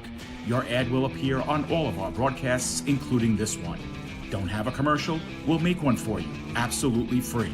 What better way to showcase your product and brand while supporting the best local sports, teams, and leagues?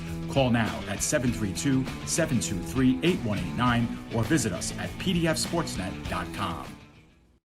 Burgers are better at the Brownstone in Metuchen. My weekend starts with the Brownstone burger, topped with cheddar, barbecue sauce, and a fried egg. Give me the Hawaiian burger. I love the Canadian bacon and sweet pineapple. How do you like your salads? Shrimp, chicken, beef? Stop in and see why families are eating good at the Brownstone in Metuchen. We'll meet you at the Brownstone. We'll meet you at the Brownstone.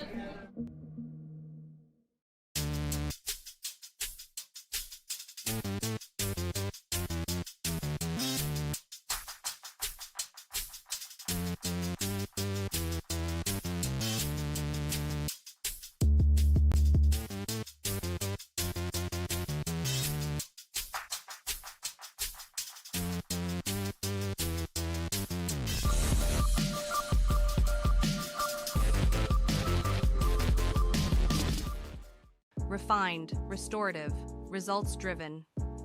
At CMX iMed Bar, we blend medicine, aesthetics, and wellness into one luxury experience, led by Dr. Angela Roque. Located in the heart of Pier Village, Long Branch. Visit cmximedbar.com or text 9089-232-694 to look better, feel better, live elevated. Great having you. Incredible women. I wish they had those kind of cool careers for women when we were growing up. So in this flashback, we're all the same age? Yeah. What does everyone want to be when they grow up? If I say 2 jobs, do I get extra credit? No. I want to make immersive video games. I want to revolutionize 3D printing. I want to analyze data from the cloud. I want to be a meteor. You mean meteorologist? No. That's great, Al. Follow your dreams. For the record, I was a baby in the 70s.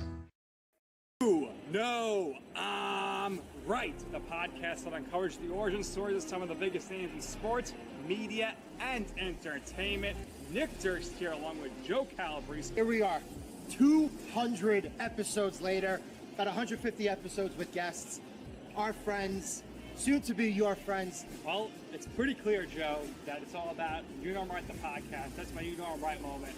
Wanted to do a podcast, and everyone was like, what are you, crazy? Who's going to listen? You're not going to get guests. Well, guess what? I'm the best when it comes to getting guests. You could vouch for that. I am so happy that you asked me to do this. I couldn't have been more thrilled. And follow us on socials. Check us out. I promise you, if you want to work in media, whether you work in media now, whether you want to quit your job and work in media, come to us, and I promise you, we will get you on the right path.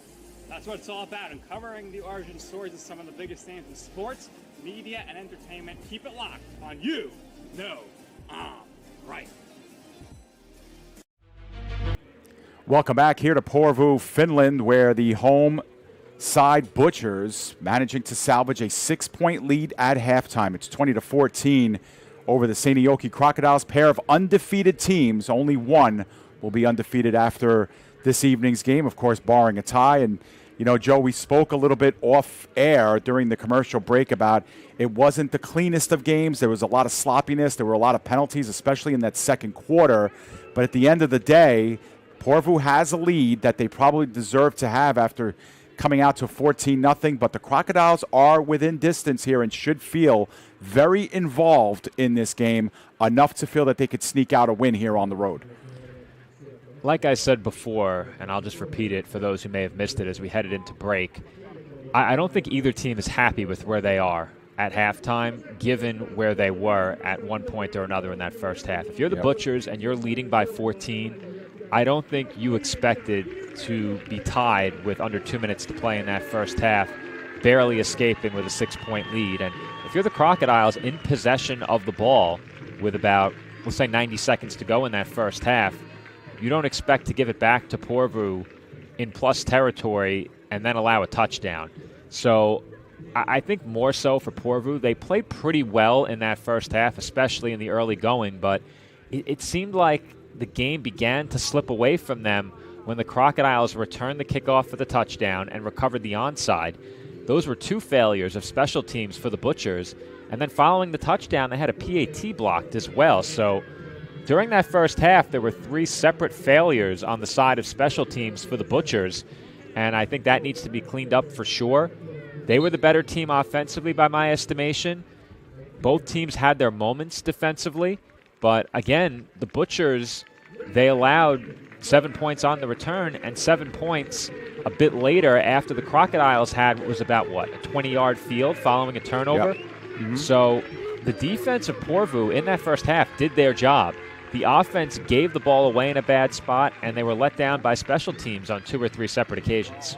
Yep, and special teams, like you mentioned, they're special for a reason. Obviously, Seinäjoki with 7 points, gifted on that kickoff return, obviously, and a couple of turnovers. Both teams each commit a turnover in that half. Both teams converted a touchdown off that turnover, but let's not forget about that missed PAT blocked PAT by the Butchers, and they might chase that point for the rest of this game. We've seen that happen time and again. In a 6-point game, could have been a 7-point game. We'll see if that point ends up being a factor down the stretch. In any event, it's a squibbing kick again that's on the ground, and the Seinäjoki Crocodiles do well to just fall on top of it at the 40. So you see what the Butchers are thinking there, Joe. Keep it out of the hands of Portia on the kickoff return. We're willing to concede a little bit of field position, and we'll have the Crocodiles start at the 40 instead. That's just fine with us.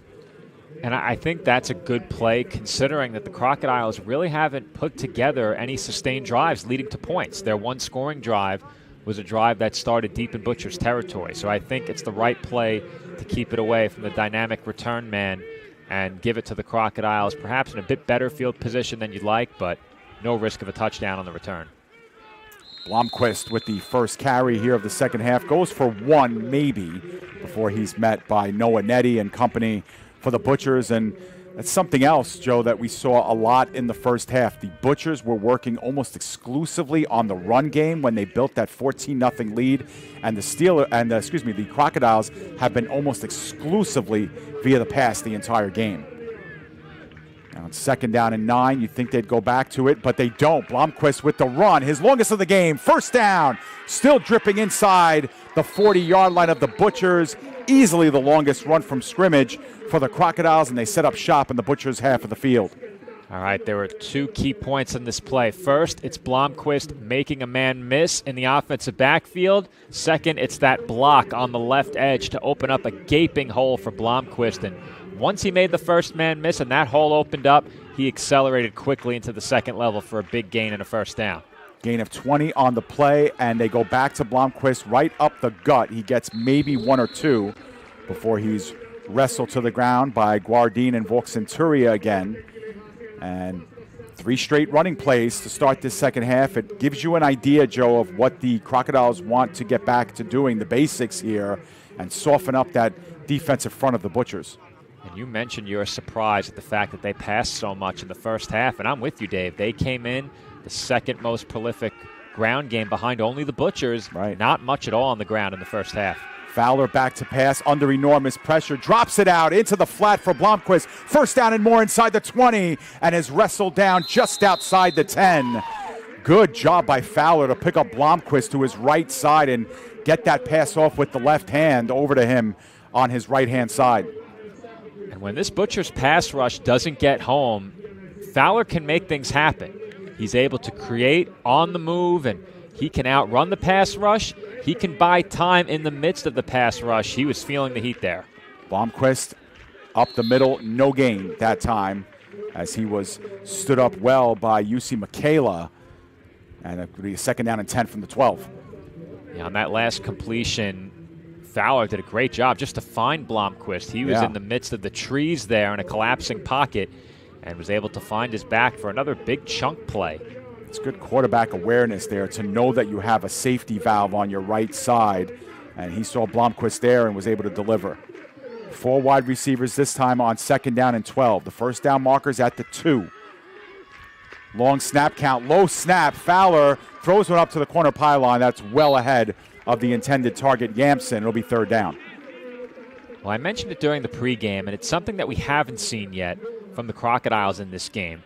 If you catch the Butchers in man coverage, we saw throughout the game last week, back shoulder throws gave these defensive backs a lot of problems. You had the chance to do that in that spot. If your receiver's not ready and you're not on the same page, that's not a good play. But if you go into each snap knowing that in one-on-one coverage you're looking for that back shoulder throw, I think those opportunities may be there.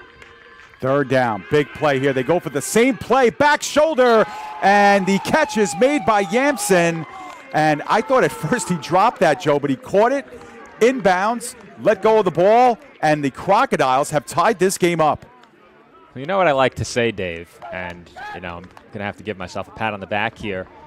We joke all the time in our circle of broadcasters and our crew, there are ball knowers and non-ball knowers. I fancy myself a ball knower. How about that back shoulder throw? Yeah. Man coverage, one-on-one, ball thrown straight to the pylon. And once again, Yamson on the receiving end of a big play for the Crocodiles. They have a chance to take the lead. Yeah, bad snap on that second down play. They went right back to it on third down. That's a low snap as well. But the extra point, if we get a signal, we'd love to see it before the camera leaves. It's good. 21-20. The Crocodiles make it. And, Joe, don't pat yourself on the back. Pat yourself on the back shoulder, okay?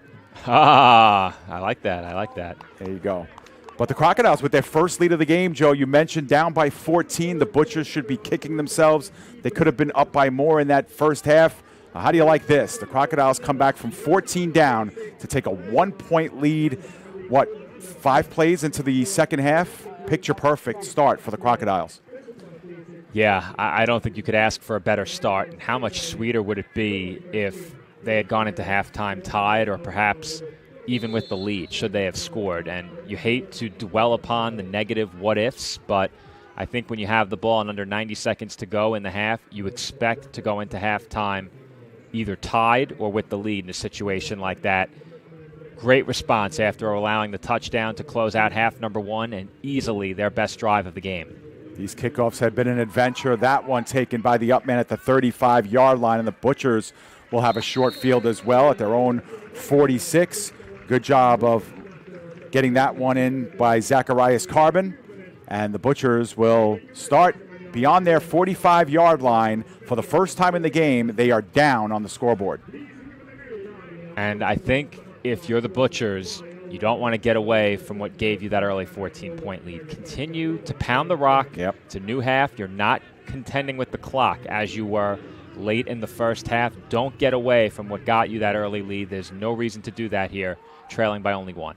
100% agree. Get back to the ground game and the basics. It was working so well. Powell gets touched at the line of scrimmage, but able to move the pile up 4 yards to the 50-yard line. 2nd and 6 coming up. But, yeah, it's not the sexiest, offense in the world to run it like this. But between Isom and Powell, I mean, they were just racking up the yards and kind of slicing and dicing through this Crocodiles defense. And I'd like to think if they can get back to that.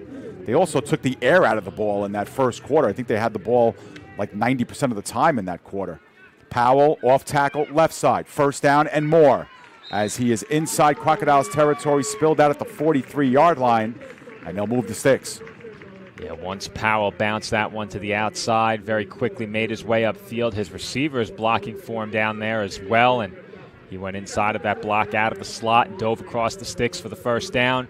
Butchers to the line quickly. Absolutely. Another hallmark or trademark to their game, getting set quickly. Good snap. They work it out into the flat. Catch made by Arola. He is roped out of bounds. Minimal gain on the play. Good job with the tackle by Twoko. And it goes for, I believe, about 2 or 3. And if you're the Crocodiles, you have to be thrilled with the defensive job you've done against the passing game in this one. They have not allowed Isom to hold the ball for more than a second or two. And if he does hold it for any longer than that, he's forced to run. Powell up the middle, now scampers over to the left side, makes a man miss. Second effort gets him 3 on the play. It'll be 3rd down and about 5 coming up. But there's an interesting play right here on 3rd down. And you're right, Joe. It's almost weird to see the Butchers kind of with their passing game and where it is today. I mean, they're just as effective with it as the deep play, but there is no team that relies on the bigger play more than the Butchers, and they haven't looked down the field all that much. Yeah, and this year it's been a bit different than what we were used to seeing last year in terms of them not looking for the big play as much. It's been the occasional play-action pass, and that's it. So on 3rd down and a long 5, Isom looks one direction, now the other. Takes it down, close to the first down. He's going to be very, very close. Looks like he's going to be just short, maybe about a half yard. Good job of tripping him up. by the Crocodiles. I thought he had short. it in real time, yeah. Dave. You know, I thought I saw the knee go down as he was lunging past the 35-yard line, but it's going to be just short. I mean, we're talking about a foot, maybe. Yeah, I'm shocked they didn't give him it. I thought he had it. Usually these are automatics, but Isom takes it off tackle and gets plenty of yards, tripped up. But if he keeps his feet, he might still be running. First down inside the 30. Unless you hit him before he reaches the line of scrimmage, you're not going to stop this on a 4th and 1, but on just about any down and distance, quarterback power with a quarterback that big, yeah, it's almost impossible to stop him without him picking up a yard. So new set of downs. 28-yard line is your line of scrimmage. Isom fakes right, tucks it down again, and this time slides down. A loss of 1 on the play. Second down. Again, the Crocodiles, when Isom looks to pass, they are forcing him to come off that first read quickly, and I'm not sure if it's by design or if it's just his instinct after he comes off that first read to take off and run with the football. Yeah, but I think he's been forced to run every time he looks to throw. Yeah, I think it's almost by design. It's like a single read option, and this is Powell up the middle. He gets a lot of yards. First down inside the 15, and finally polished off by Topola, but not before a gain of 14 yards on second down and 11. And the Butchers move the sticks again, and Joe, again, it's almost exclusively on the ground. Yeah, we're going to slow this one down just a bit. They had him right here. They had a chance, and it looked like one Crocodile stumbled over another. Neither really made clean contact with Powell, and after that, it was open field for him. Ball spotted at the 14-yard line, 1st and 10. They give to Powell underneath, makes a first man miss. Here comes the Green Cavalry in on Powell, but not before a gain of 9 yards and close to a first down. Well, Powell assuming the burden on offense here, and why not? It worked so well early in this game, and the Butchers, going back to what made them successful during that first quarter, are now on the doorstep of retaking the lead. Second down and a long 2, short 3 here on this play. Thought he had 9, maybe a little bit less than that. Isom out of the shotgun. Low snap. Does give off to Powell. Powell finds a lane inside the 5. Touchdown. And the Butchers answer right back and take the lead. That's a great run by Powell, planting his foot as soon as he saw the opening and accelerates through the line. Again, incredibly well blocked by the Butchers on top of it. And when you have a back as dynamic as Powell and an offensive line that's playing at the level of this Porvoo unit, there's not much you can do as a defense. Look at that hole down around the goal line. You don't see that kind of opening on a goal line run very often. Play callers deserve credit as well. That was a good creative way to get Powell the ball moving laterally and to set up a different blocking scheme that had at least 3 Crocodiles trying to chase that play down from the backside. Big decision here to go for 2. 26-21.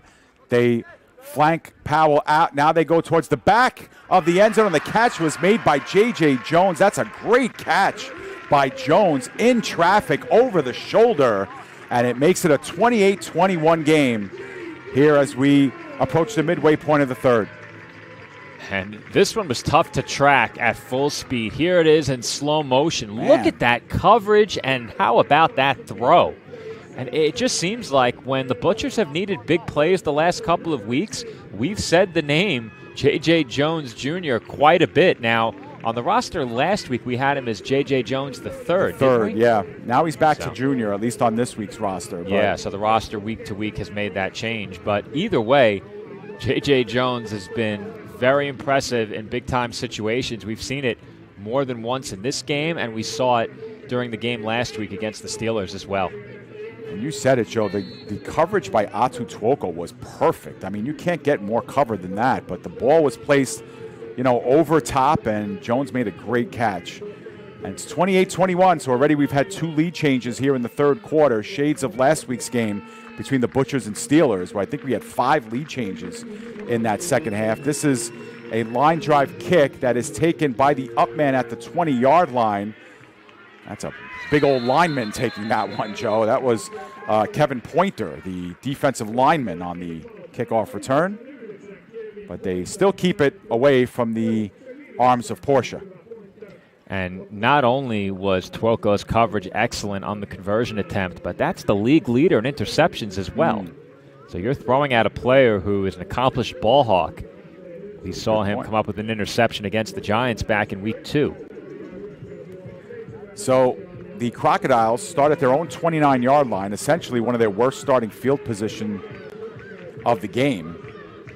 But they diced up the Butchers a little bit with the run game on that last drive. Now the run blitz comes in. Fowler pulls forward but gains the line of scrimmage, but that's all. Butchers put on enormous pressure on that play. 2nd down and 10. Well, the Crocodiles, for the most part, have had a tough time running the football. But on the last drive, they did find ways to get the ball in the hands of Blomqvist. Not exactly how they drew it up with the pass from Fowler, but that was a big-time completion that really jump-started that last possession.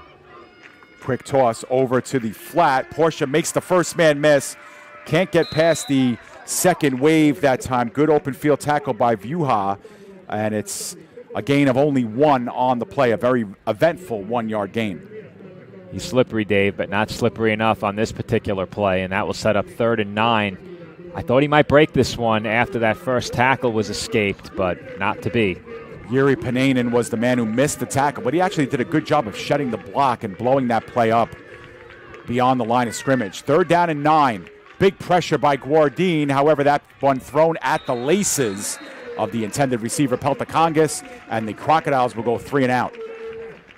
Not what you were looking for on this possession if you're the Crocodiles, but to the credit of the Butchers, for much of this game, they've made Seinäjoki one-dimensional.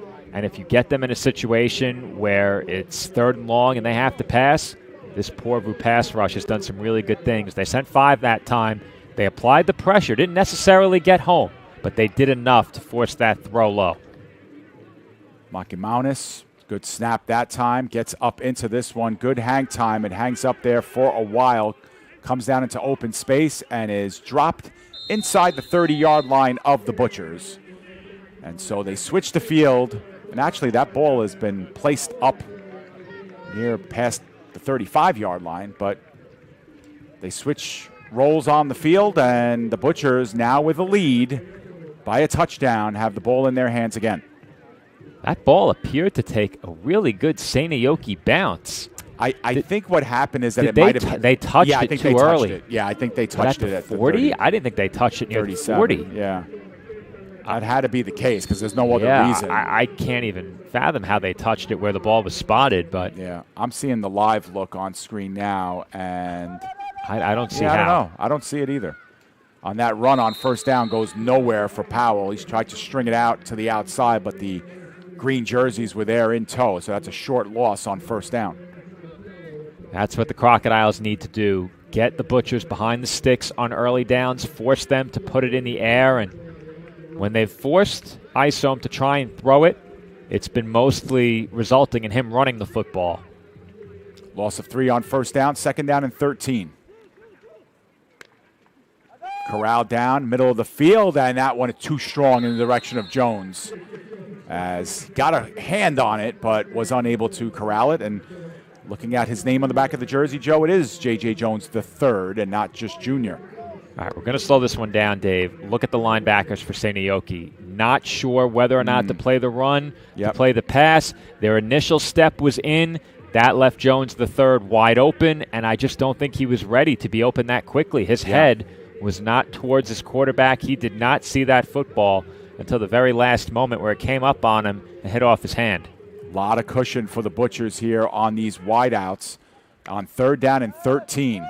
Isom, good protection, steps up in the pocket, makes one miss, and has the 1st down, still on his feet, dances past his own lineman, and is finally taken out at the 40-yard line for Seinäjoki. 20-yard gain on the play, and it didn't look like it was going to amount to much at first, Joe. But Isom does it again, Went down hard and lost his crown as well. You have to make this tackle. That's a tough tackle there, but I think you have to get him after that first move. There is no way that if you're Seinäjoki, you can allow this play to go for a 1st down, as good as Isom is. And that one has to be demoralizing for the Crocodiles, as we may have reached the end of the 3rd. Have we? Let's see. Haven't gotten an I official. did not see a timeout signal. No, but I didn't see it either. But is I'm it looking possible? I don't think so. I mean, that would be the quickest moving quarter I think we've had here. But we'll see, and we'll see if we can get something. It doesn't look like they're moving the football. Yeah? It doesn't. It doesn't. Yeah, it doesn't. So I think this might be a timeout by the Crocodiles, just guessing here, or it was an official timeout to get maybe Isom back on the field by the Butchers, because remember, with that whistle for an injury, he would have had to come out of the game. I'll tell you, Dave, if I'm the Crocodiles after that play, I'm calling a timeout, and they need to figure this out because their pass defense has been great. They have not allowed anything through the air, no completions in the air of more than a couple of yards. Right. But every time that Porvoo has looked to pass, it's turned into a run by Isom that's gone for a big chunk. And the Crocodiles really don't seem to have adjusted to take that away here in the second half. And if they don't, they do not have a chance to win this game because they'll hand it off to Powell, and then on third down, if they're forced to pass, Isom has been finding lanes to run more often than not. Yeah, he probably has more rushing yards than he does passing yards in this game. But it's 1st and 10 at the 40-yard line here of the Crocodiles. Isom back in the game. Good snap that time. Corrals it down, gives off to Powell, and Powell again surging forward for a gain of 5 hard yards, but he moves the pile. And, I think that's the case, too, with Isom coming out and running the football, too, Joe, is that, there's a lot of lunging at his legs. There's a lot of, trying to grab him at his midsection. But I think if you're the Crocodiles, you just have to try and stand him up enough so that the cavalry can come home and finish him off. I think that was what the Steelers did well last week against this run game of the Butchers. Just hasn't happened yet for the Crocodiles. And on 2nd down and 5, Isom is on the move, throws one up, wide open. J.J. Jones walks it home for the touchdown, and the Butchers are up by 2 scores. Isom did not have to take off that time, and Dave, you have to believe that the threat of him carrying that football drew the defense in because Jones III was wide open, almost inexplicably so. He comes from the right side of the formation, and Dave, you can see it. Every defender on the left side of the field had their eyes on Isom. Nobody picked up Jones III as he made his way across the field, and that's as open as it gets. Easy pitch and catch, and the Butchers are back up by 2 scores. It's a huge target, tough to lose back there, but he got lost. And the extra point is good, and it makes it a 35-21 game. And wow, for a team, Joe, I mean, again, we saw it last week against the Steelers. 15 points they scored inside of 3 minutes left in that game to win the game by 1. Here they're down by 1 and have scored the next 15 points with relative ease. Sandwiched between a 3 and out for the Crocodiles, this Butchers team is starting to roll. Yeah, they're looking like the Butchers that we're accustomed to seeing, and all it took, Dave, was just one big completion down the field. They don't need to convert on 15, 20-yard plus passes with regularity. They've just needed one of these every couple of drives, maybe even every 3 drives, and that's been enough for this team as long as we've covered them. I think they were certainly more dynamic in the passing game last year, no doubt, but they've done more than enough on the ground this year, especially from the quarterback position. We knew what we get from Powell, but what Isom has given them is allowing this team to pass it far less and still match their success on offense that we saw last season. That one is kicked and will end up out of bounds, so the Crocodiles will have a choice on what to do here. Take the ball 20 yards up the field or force a re-kick.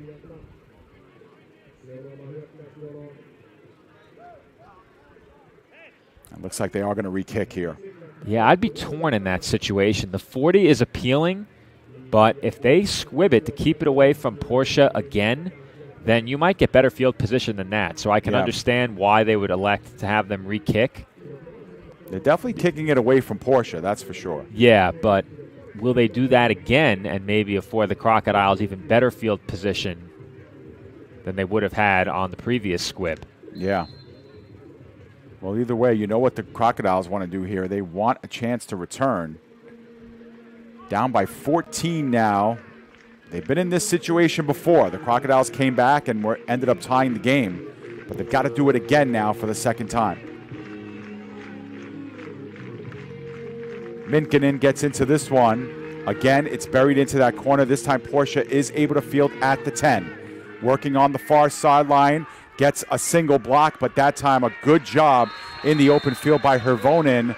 Waited for his friends to come in and probably should have taken the result of that penalty, Joe. They'll start instead just beyond their 25. About to say, should have taken the 40. Yep. And I understand why they didn't. You want Portia to get a chance. And initially, I thought he might have a crease to bring this one back toward the near side, but the Butchers doing a good job on special teams here to make sure that this game doesn't get away without the ball in the hands of either offense again, because if you're the Butchers, you cannot afford to have Seinäjoki putting points up on the board when they're not in possession of the football. 100%. And for the Crocodiles, they need to start thinking about some points here. And they get that one out in the flat, and Virtanen shows up here for the first time in this second half. Gains about 8 on first down. Brings up a second down and short. But, yeah, that's the other part here is that, Seinäjoki, it's going to take more than 35 points to win this game, and you've only scored 2 touchdowns offensively. Remember, they had one on the kickoff return. So got to start thinking about points here, and that's the one thing they can't do is take a penalty and keep backing themselves up. And the other one, the second touchdown was, well, I should say the first touchdown offensively was on an incredibly short field. Right. And that's a point I made coming out of halftime. They hadn't shown you that they could sustain a drive at any point in this game until their opening drive here in the second half. And with them taking the lead off of that drive, you had to feel pretty good. If you were the Crocodiles, a nice rebound after allowing the late touchdown in the first half, and easily your best offensive drive of the game. And all of those good feelings evaporating very quickly. It took just a few minutes, and Porvoo's back up 2 scores. Yeah, and we're back to a second down and long here, 2nd and 8 coming up after the 5-yard penalty. They work it in the middle, and that one's blocked again at the line of scrimmage, and it'll be make it a 3rd down and long. Fowler's had a really tough time when he's been forced to throw from the collapsing pocket. He's been able to find open receivers, but that's hardly a wide-open throw. He's getting the ball out, to his credit, under immense heat, but really nothing of substance in terms of big gains. It's been 2- and 3-yard pitches and catches just to avoid taking sacks. Now they have to avoid a possible 3-and-out. They have movement. This is a free play coming up for the Crocodiles. This one they look towards the sideline well high in the direction of Virtanen, but that's a free 5 yards for the Crocodiles. Well, I was about to say, when they had the second down and very short, they haven't been in many of those second and short situations in this game. It's been either a big play to pick up a first down, or they found themselves in 3rd and pretty long. And now they'll be in 3rd and short here. And, Dave, you are deep in your own territory. The ball is at about the 35, maybe a bit further out than that, but this might be 4-down territory for me. I'm not sure you can give it back to Porvoo, trailing by 2 scores. Yeah, especially a 3-and-out, too. But it's an interesting play here. It's a big one.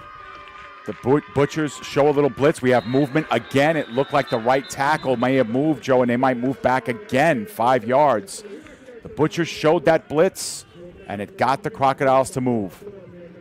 Well, we mentioned during the pregame that the Crocodiles were going to be without some starters on the offensive line tonight, and we have seen what very well could be the effect of that.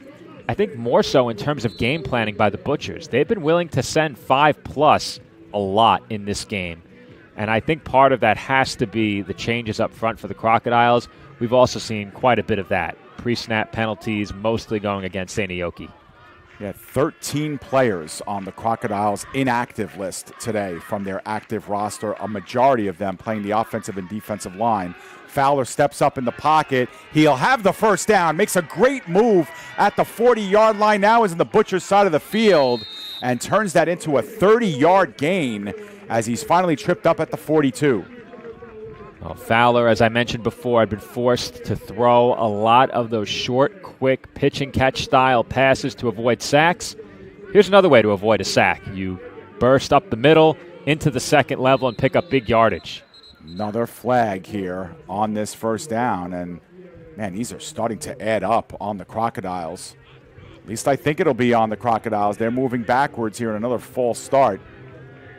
That was a 28-yard gain for Fowler on that scramble, but they'll have to go backwards again and get themselves out of a 1st and 15 hole.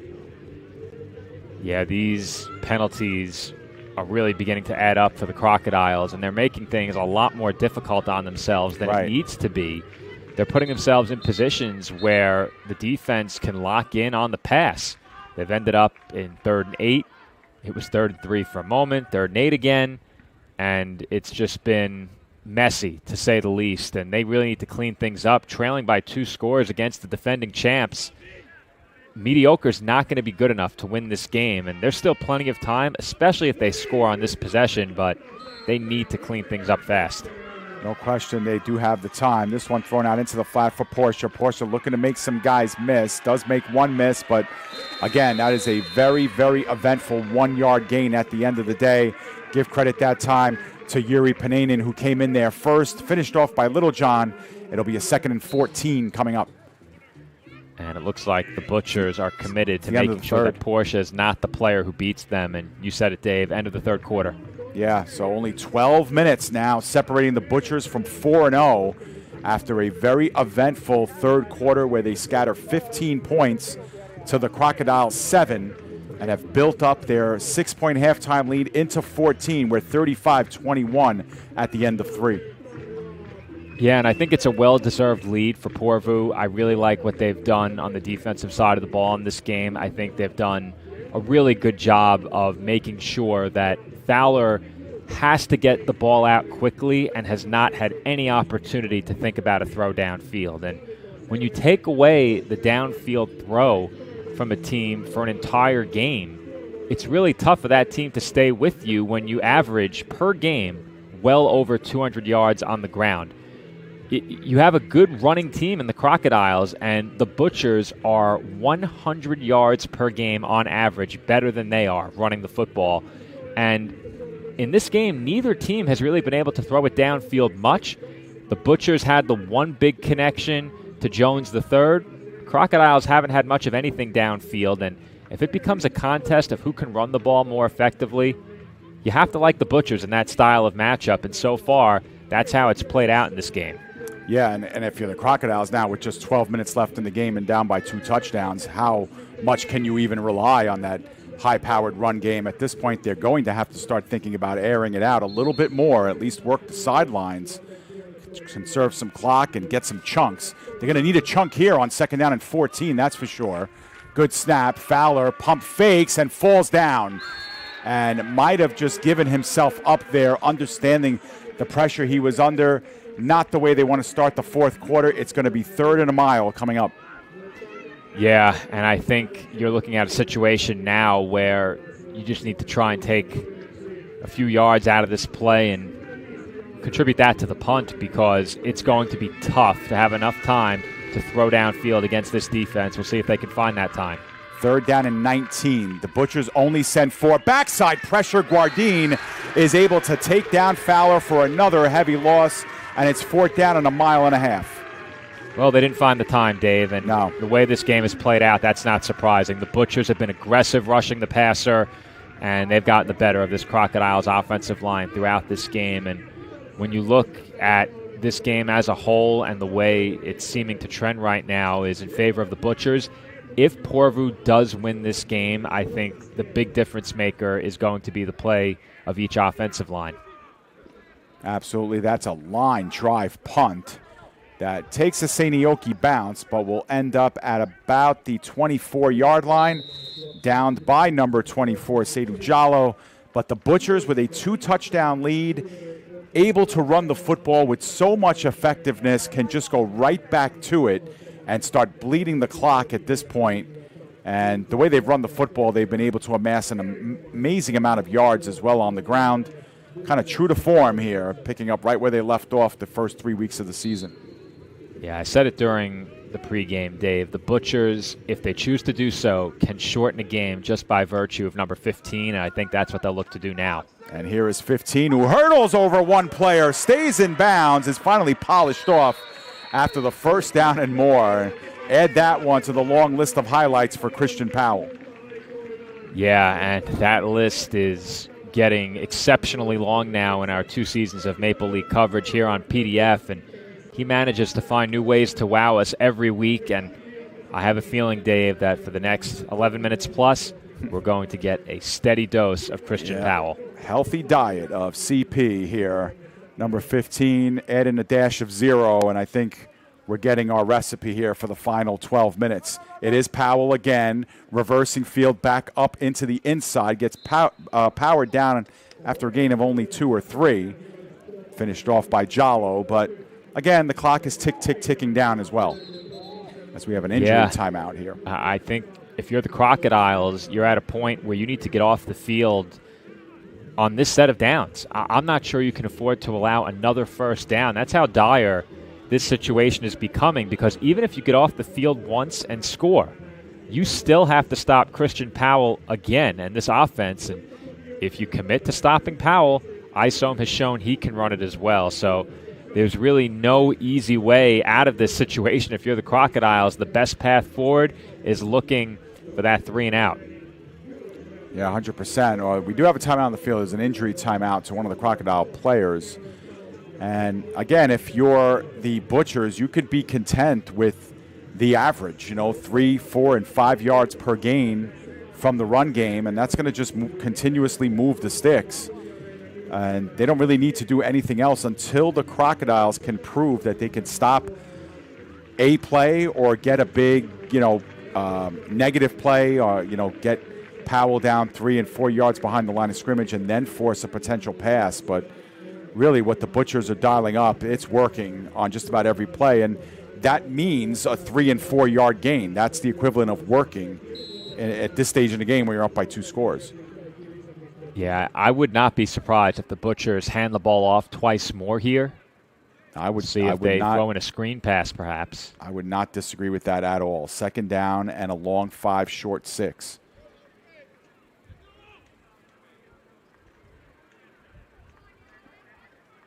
Long snap count as well as they restart the clock following the injury.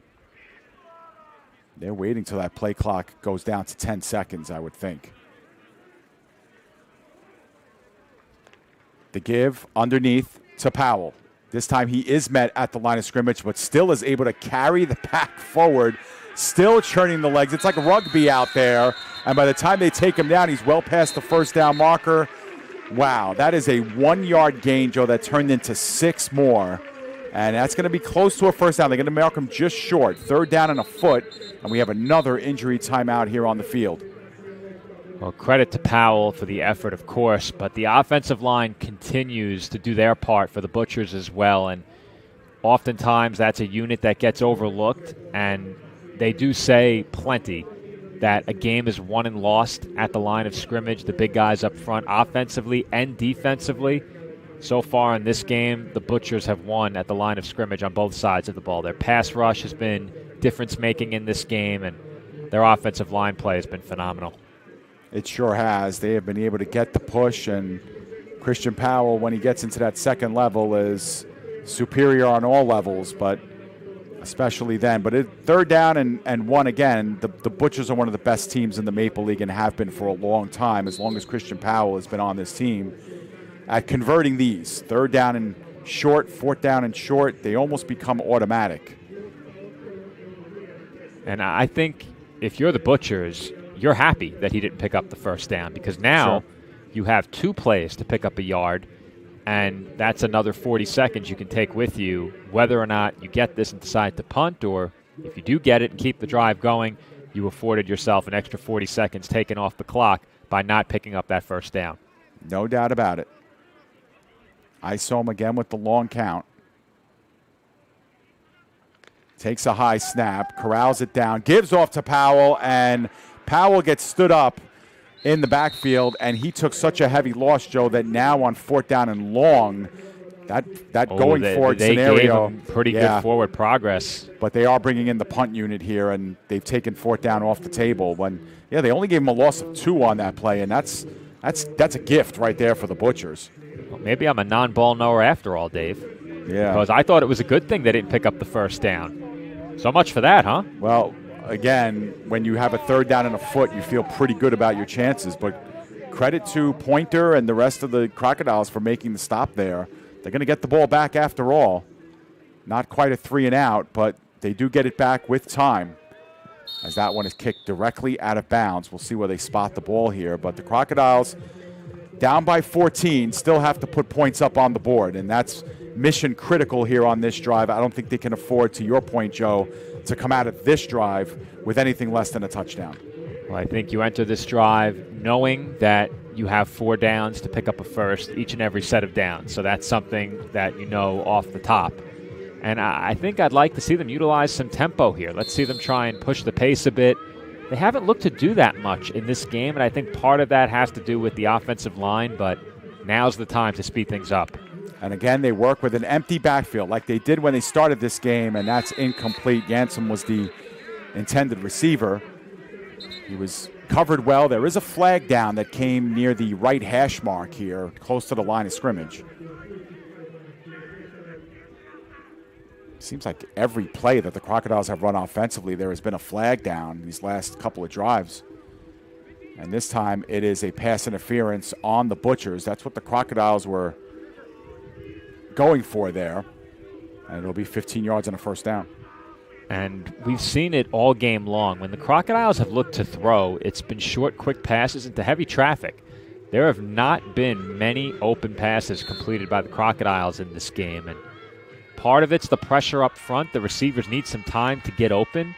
But at some point, they have to create some separation. And this offense has to stop committing pre-snap penalties if that was indeed another on Seinäjoki. I think this might be encroachment on the defense, though, here. No, maybe not. Nope. Yeah. You're right. So another unforced error here by the Crocodiles forced them into a 1st and 15. And I was wrong about the pass interference call. That was a spot foul because the penalty did not occur beyond 15 yards, but it was an automatic first down. So it'll be a 1st and 15 now. And like you mentioned before, the penalties are starting to really add up for the Crocodiles. That'll be something that they'll have to go back to the drawing board on here. Following this game, win or lose, they put themselves in really poor holes here. Big rush underneath. Portia with a head of steam turns the corner. First down and more. Stays in bounds, but is dropped at the 45-yard line. Pickup of 20 on the play. They move the sticks. Well, that's when you had to have if you're the Crocodiles. It's a big play and a big spot. And now Seinäjoki would probably hurry to the line here. It appears they will, so we might have to cut this replay a bit short. But you'll see it here, a short, quick pass over the middle. This time, caught in open space. Big gain follows. And there's another pass up the middle. Yamson makes the grab in midair and takes a defender with him for another 5 to 7 yards and picks up another healthy gain of about 18 on the play. And here come the Crocodiles now inside of the 35 of the Butchers. Fowler likes to throw up those seams, something to watch. And that's another one up the seam. Yamson in stride inside the 10. Touchdown to the house, the Crocodiles, with a chance to cut the deficit in half. Well, that is something we highlighted during the pregame, Dave. We saw it in week 2, and we see it again here. Fowler likes to attack the seams in the passing game. If he's forced to throw quickly, that's the spot on the field where he likes to get the football. And a lot of the time, you can pick up good chunks by getting that ball out to a big-bodied tight end, a big-bodied wideout, right up the seam. And sometimes there's nobody there in zone coverage over the top of that throw, and you can take it all the way for a touchdown. That's exactly what happened here. They passed him off to nobody. And, Joe, how about this? Instead of going for 1 and making it a 7-point game, they're going for 2. Fowler out of the shotgun, on the move. Does he have the lane? Looking far. Pylon, the catch is made by Portia in traffic. Great coverage on him, and the 2-point conversion is successful. Whether you like the call or not, Joe, they get to within 6. Here's a look at it, full speed first. Fowler in a collapsing pocket, forced to roll, did not have the running lane, drops a dime into the back corner of the end zone. Portia just seems to be involved in just about every big play for the Crocodiles, and here's one more look at that last one slowed down a bit. Just the throw. There was not a lot of room to drop this ball in bounds. You need just the 1 foot. Portia got 2. Petitioning for pass interference was the defensive back, to no avail. Weha wanted a call. It doesn't come.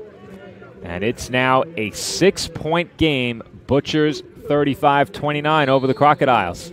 We say it all the time about both of these teams. They just don't blink when they're down. And, they have the ability to pick themselves off the mat time and again. And this Crocodile team is down, but they are not out. And they prove it time and again. Here comes a big kick. Loose ball down on the ground. The Butchers get on top of it wisely and will take over just inside their own 40-yard line. But here's a big set of downs here coming up for Porvoo, who also have to think about giving up that 2-point conversion, Joe. They're only up by 6 here. And, man, if the Crocodiles get a stop and can score in the end zone again, they might have a win at their fingertips. It's amazing. Almost the exact duplicate of what we saw last week. Yeah, if the Crocodiles get the ball back down by 6, that's a lot of pressure on the Butchers' defense. But here we go. Can they get the Butchers off the field? They were successful the last time. Here's the give to Powell. You have to think he's going to touch the ball a lot on this drive. He's close to a first down, dips his head down. He's 2 yards shy. It'll be 2nd and 2 coming up, and the clock is moving. What do you think about Porvoo punting on the last drive in hindsight now? Even in hindsight, I think that's the play you have to make. I mean, you had a 3rd and a foot, and you got dropped for a 3 or 4 yard loss, and I just don't trust myself enough, and I trust my defense there, and unfortunately they let me down. And there's another one in the backfield, initial pressure, and the Crocodiles are able to get home and get Powell down for a yard loss on the play. Again, did well to not make that a 3 or 4 yard loss. Instead, it'll be a 3rd down and 2.5 coming up. Huge play right here. We can't overstate how important this play is going to be in this game. It could be Crocodiles' ball in great field position if they force Porvoo to punt here. I would think Isom's taking this one, Joe, on the keeper. Yeah, I agree. They haven't called this number in a while. Quarterback power, watch it out to the right. Yep, they haven't called that number in a bit, and he's got the size to just pull forward for a first down. And he's going to go right, and he is going to throw this one up high, incomplete. That would have been really tough for Sepinen to come down with. Inbounds to boot, and here we go, Joe. Another decision.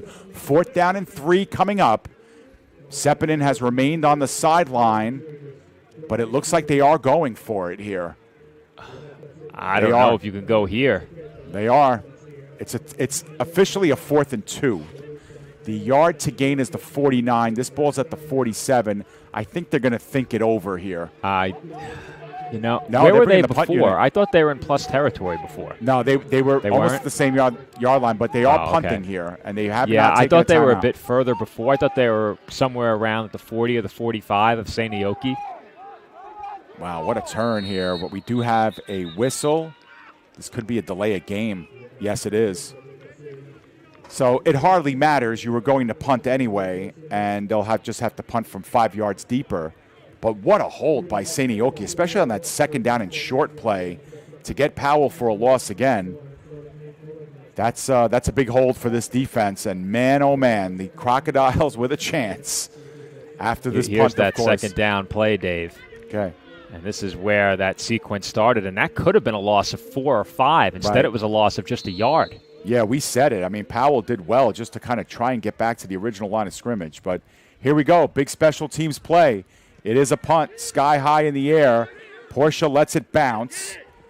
It takes a neutral bounce and is down at the 25-yard line. So with 75 yards of real estate to go, the Crocodiles are going to have a chance. We have to imagine there is plenty of time on this drive, even though we have them with only 2 timeouts remaining. The Crocodiles down by 6.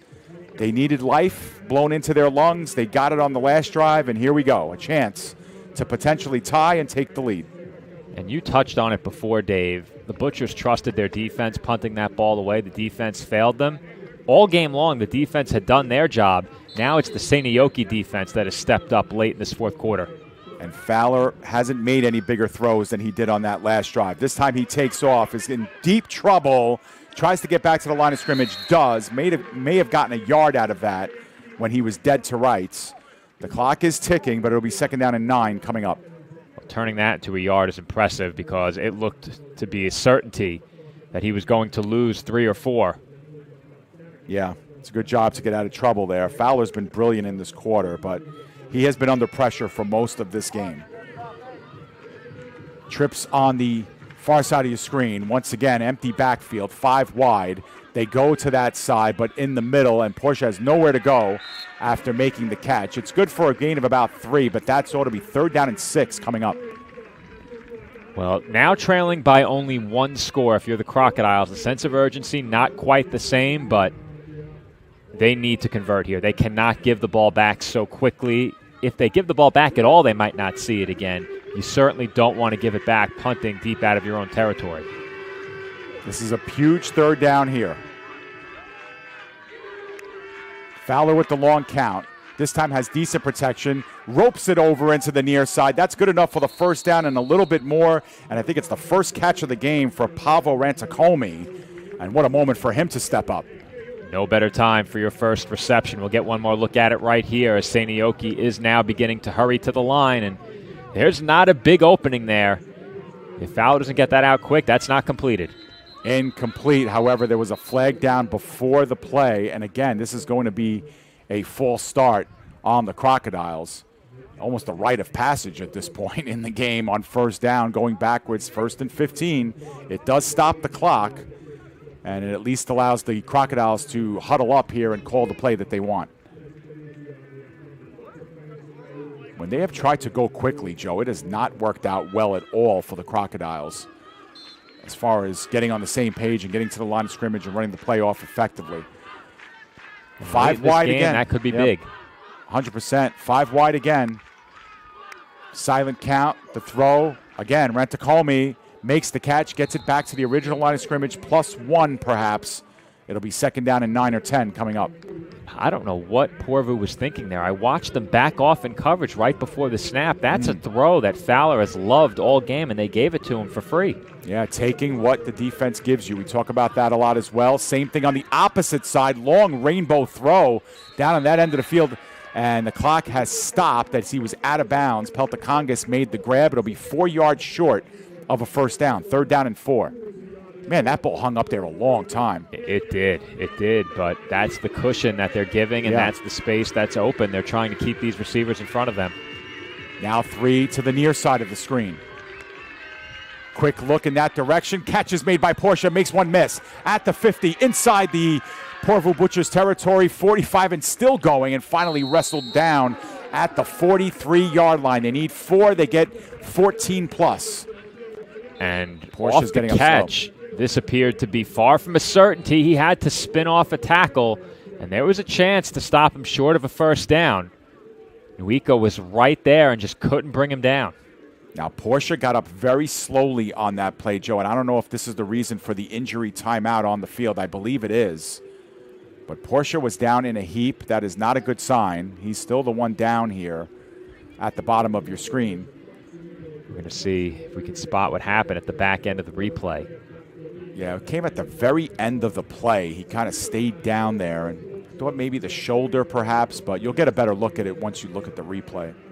I think he had just enough. Whether or not he was tackled, let's see. The end of this. Yeah, I think he would have had the 1st down. He did get hit up high very late, but he came down with all of his weight on that right shoulder as well. I'd suspect that's where the injury occurred. Yeah, I'm getting another look at it right now, and yeah, kind of got twisted. That 3rd jersey came in, and yeah, that right shoulder really took the brunt of it. But looks like a potential lower body injury is favoring that right ankle, and that's a big loss here for the Crocodiles down the stretch. We talked about all the injuries they had coming into this game, or the absentee players, and that's a big guy to be on your sideline right now. But yeah, it's a new set of downs. It's a massive loss, but they'll have to find a way to manage because they might not touch the football again if they don't score on this drive. Wish we knew how much time was left. We do not. Ball's at the 43-yard line of the Butchers. in the flat and not on the same page that time. I don't know if Rantakami was the intended receiver or Yamson was. Either way, it was thrown in no man's land out of bounds, 2nd and 10. Yeah, sometimes when you throw the ball so quickly off the snap, it's tough to distinguish where it was going. And I think he decided not to throw the screen pass there. Yeah. And just airmailed it out of bounds intentionally. 2nd down and 10. Blomqvist is in the backfield. Throws a block, and that allows Fowler to step up. Fowler gets most of the yards he needs for a first down. He'll be about 3 yards short. It'll be 3rd and 3 coming up, and we'll see what kind of urgency the Crocodiles use here on this play. Got to be really careful as we have a timeout called here. I think that might be the 2-minute warning. It's a 2-minute warning. It is. It is the 2-minute warning. We just got the signal. So interesting here.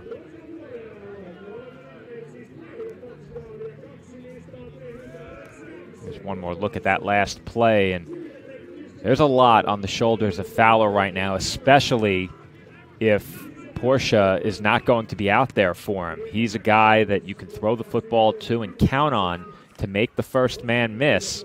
And when you don't have that out there on the field, it becomes a lot more difficult to navigate 3rd down situations. And we saw earlier in the game a 3rd and 3.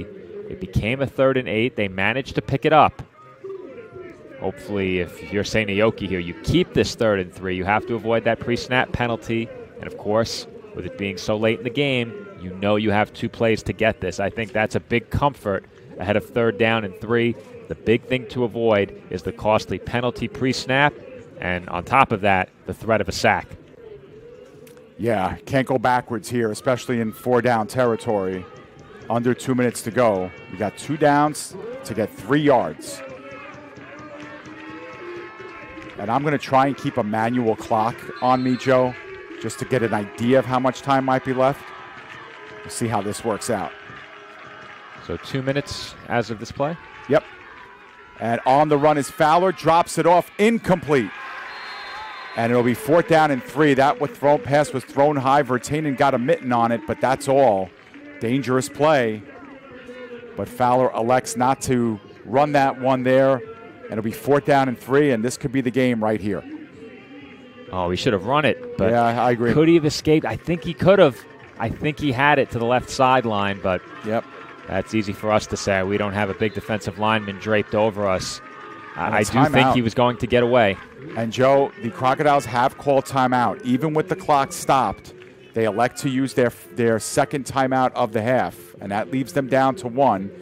And I guess if you're Jamie Hill, you're saying to yourself, listen, it doesn't matter how many timeouts I keep in my pocket. If I can't convert this play, we're dead to rights here. So better to use it here, call the right play that you want, make sure it works. Yeah, I think if you're calling timeout here, you're saying to your team, this is it. Mm-hmm. And again, that's assuming that they have 1 left. We weren't certain right. if Seinäjoki called one earlier. Correct. So It is possible they have 2, but even then, I think if you have all 3, there's no way you can use it in this spot. If you have 3, I think you'd want to keep all 3 and hope maybe you can get it back.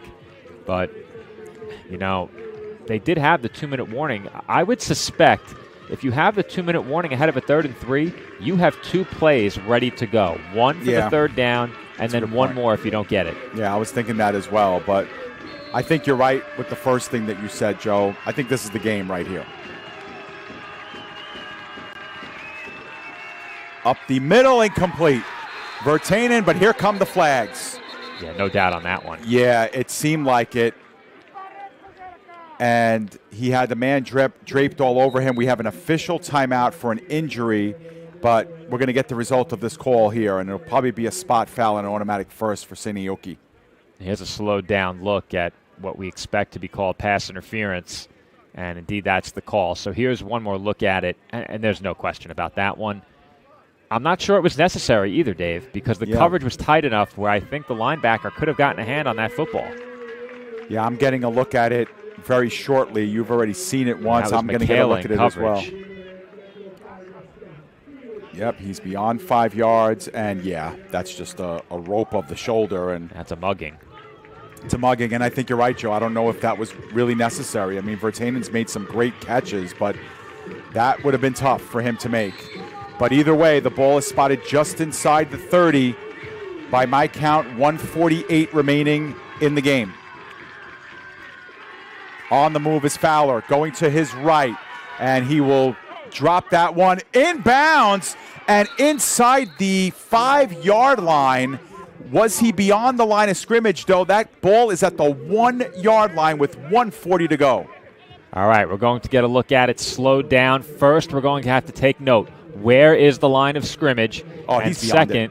He's beyond it, for sure. I just well, saw the it flag in real came time. out, The so flag he was came indeed down. beyond it. Here's a look on replay. Line of scrimmage is the 30? Oh, boy. Just inside the 30. Yeah, he was well in front of He's way beyond it. That's not close. And that is the call. So a loss of down on the play as well. Let's not forget that. 10 yards from the spot of the infraction and a loss of down. Now, they've marked the ball at the 23, which is really weird, Joe. Well, I'm trying to see. The down and distance prior to that was 1st and 10, It's correct? 1st and 10. Yeah, it should be 2nd and 20 right now. Instead, it's a 2nd and 3. I don't understand this at all. But I think they're going to try to get it right here. And, yeah, and you could see that's what the Butchers are motioning here. It's like, how can that be 10 yards and a loss of down, and the ball has been spotted 7 yards up the field? Yeah, now they're walking it back, and this is the right thing to do now. But now they've walked it back to the spot of the infraction. It should be 10 yards from the spot of the foul. This doesn't make any sense. I'm trying to let this play out and just take it in as they go, because right now it doesn't seem like they're certain of where they've spotted the football. It looks like a loss of down, and they've spotted it at the original line of scrimmage. Well, it's not even. It's 2 yards. It's from where he threw the ball. But that's a 10-yard penalty from where he threw the ball. So they should be going back 10 yards here. They haven't done it. It's 2nd and 7. So it's actually a gain of 3 on that play they gave him. And a stoppage of the clock. Exactly. Fowler back to Pat. Now we have whistles. And this has gotten a little bit out of hand. And I think the Butchers were pleading their case so much that they're going to get this ball respotted. And that's the right thing to do. Because there's no way, following a penalty for an illegal forward pass, that there should be a gain of 3 yards on a play like that. Doesn't make any sense. And, I completely agree with you. Where I'm lost in all of this is how the officials could possibly allow them to snap the ball and get 2/3 of the way into running a play in that spot. Well, the ball has not been adjusted. It's still 2nd down and 7. I don't understand any of this. So is this a replay of down? Should we be replay adding of down. the time back onto the clock? This is very, very odd. Very odd. And Fowler is going to take off. Up the middle. Has the first down. 15-yard line. Slides down. There is a flag down. There's a hold. There's maybe 2 a of them late hit. down. It's going to be a late hit and a hold, it looked like, Joe. Oh, my goodness. This is getting crazy here. 1:29 on my clock left. All right. So that was we'll with the have to add restart. the time back on from that last play. But we'll run this one back and get a look at what happened on the back end of this play. I think you and I both saw the hold. And then there was definitely a late hit on Fowler. So I think these 2 penalties may end up offsetting. Yep. And we'll get a third 2nd and 7 I was play. going to say, we're going to replay the down again. The Yeah, longest there's the down hold right in this there. game. Yeah, I'm going to get a look at it in just a man, moment. that is a tough call on the late hit. That's I agree. brutal. I agree. That is Very hard to brutal. hold up. But they're discussing it still. So there's still a discussion going on here. So let's see what the results, and we'll translate as much as we can. It was late. It was late, but it wasn't much. Face mask on a personal foul face mask on the Butchers. And that's it. So there was no holding. No hold. First down, 15 yards up the field. Joe, the ball is spotted at the 6-yard line. 1st and goal, Seinäjoki. Well, let's see if we can find the face mask here. We'll slow it down very quickly. Here's the second half of that replay. The flag came in with the contact to the quarterback. Are they saying that the defender contacted Fowler's face mask on the way down? Really, really hard, unless it was a face mask earlier in the play. Yeah. But here we go. 1:29 by my count remaining. First and goal from the 6 for Seinäjoki. They spread him out wide. Nobody in the backfield with Fowler. They bring pressure up the middle. Wide open. Virtanen. Touchdown, Crocodiles. And the game is tied at 35, pending the point after. Remember my analysis of the first drive of the game, Dave? 3 words. Far too easy. Easy, yeah. How is he so open? The answer is they sent the house. Yeah. And you know what, Dave? With them being so close, I'm almost inclined to think that the Butchers were gambling on the fact that either they score here and we get the football back, or we knock them backwards and detour them in a big way as they tried to tie the game with that touchdown throw. But I mean, a professional quarterback is not going to miss that read. He's going to make that throw every time. Well, Joe, I think we just got our answer as far as the timeouts called. The Crocodiles just called their final timeout. So they did have one left, as you had, and they just used it here to make sure that they had the right amount of players on the field. They're going for one to take the lead. And remember the extra point that the Butchers missed earlier in this game. Now, granted, they got it back with a 2-point conversion, so all's well that ends well, but the Crocodiles deciding to go for 2 on their last touchdown puts them in a position to potentially go ahead and try and win this game by 1 if they can hold the Butchers scoreless from here on in. Almost the exact opposite of what happened with the Butchers last week against Steelers, and by my count, there's 1:27 left in this game. We have the clock on screen. Oh, okay, great. It's not official. You guys know that at home, but here is Maki Maunis to put the Crocodiles potentially up by a point. High snap, it's blocked. It's blocked, and we remain tied at 35. Well, we spoke about the letdowns on special teams for the Butchers during the later stages of the first half. I think that becomes a distant memory after a play like this. Game very much on the line. The Crocodiles can take the lead with this PAT, and getting up and over the big pile up to block it was one of several Butchers making an attempt. Impossible to distinguish the number from our angle. Maybe you had more luck than I did, Dave, but no. That is a big-time special teams play in a huge situation late in this game. Yeah, hard to tell who got their fingertips on it. I think maybe it was number 99, Atro Heinonen. But, Joe, something to consider, too, is that Maki Maunis suffered an injury earlier in this half, and he looked like he was hobbling off the field. He's the kicker. And remember that the Crocodiles went for 2 in the last time they scored. Maybe that's the reason why. Maybe Maki Maunis is actually not equipped to really kick, and they just brought him out there to try and get that going. He's not the kickoff artist here.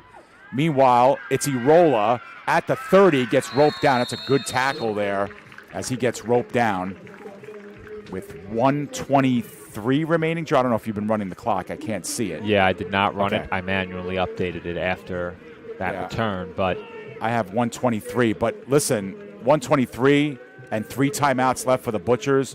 They have an eternity left to go in this game. So if any team can score in 1 minute and 30 seconds, it's this one right here. And they haven't really thrown it down the field like this, and Iso misses his target there. Sepinen, the intended receiver. 1:20 remaining here. And Dave, I'm actually surprised they threw it on first down. Yeah? I'm surprised. With Seinäjoki having no timeouts, I thought maybe you take one play to run it and see if you can get something going in the ground game. Now, I'm not 100% certain of this. I had it in my notes, and I didn't write it down, but I did go over it. I'm fairly certain the Butchers lead the Maple League in field goal attempts. That's good. Good observation there. That one thrown towards the sideline. Irola makes the catch and steps out almost immediately with 1:15 to go. Gain of 5 on the play. They get halfway to where they need to go. It's 3rd down and 5 coming up. I continue to verbally give me the clock cues. What I've been doing is updating it after each play instead of running it during the plays. Yeah, I have 1:15 left. Again. Yeah, I'm matching whatever you say. Totally unofficial at this point. They go back near the sideline. First down by Irola. Steps out with 1:11 on the clock. Good enough to move the sticks. right near the 50-yard line. Another one, just a bit too easy. Pitch and catch, out route, short, quick completion. That's a quarterback's dream in that situation. Yeah. And the Crocodiles just gave a massive cushion on that play, far too much. Yeah, especially right at the sideline as well. There's another one to Irola on the sideline. Gain of 8, 107 remaining now in the game. And Porvoo will take this. 8-yard chunks that only take 3 seconds off the clock. Perfect for them as they continue to methodically move up the field. They're now at the Crocodiles 44. It looked to me like the Crocodiles thought they could undercut that from the flat. Not even close. Back on the other side. Catch is made and a big hit employed. Now they are going to stop the clock to reset the sticks here with 1:01 remaining. And then we'll start on the whistle unless the Butchers have called timeout, and they have. Carbon made the catch, took a big shot at the end of that one, but the Butchers with timeouts to give are down to 2 in this half and have the ball at the 35-yard line.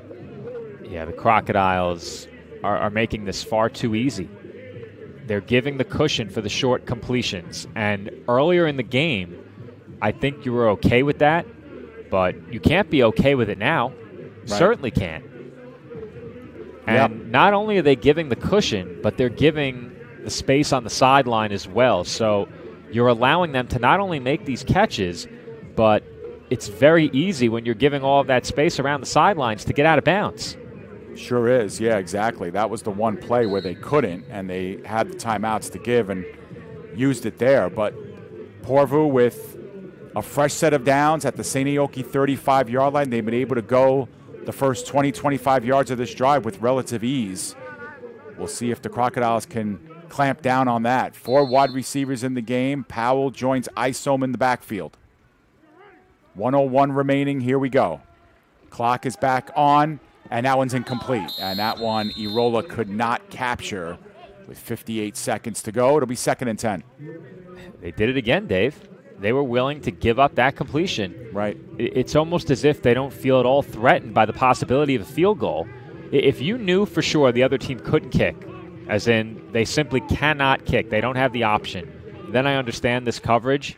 If that's not the case, I don't get it at all. Yeah, look at the top of your screen here, Joe. And as we have a flag down before the play, Crocodiles won it against the Butchers.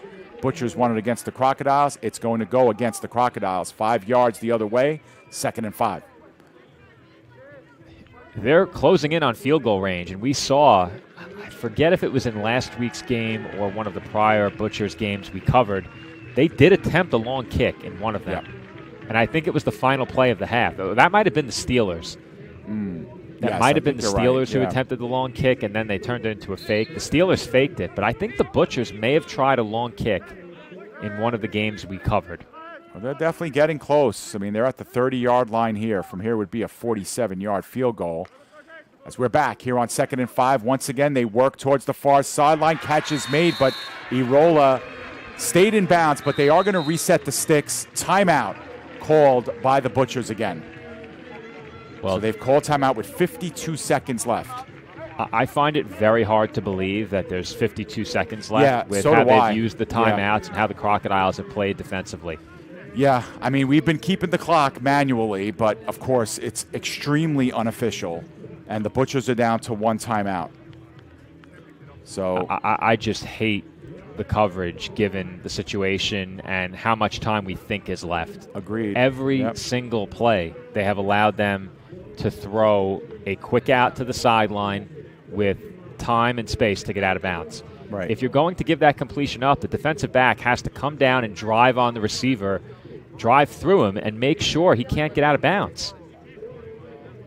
100%, and maybe keep the sidelines off limits entirely.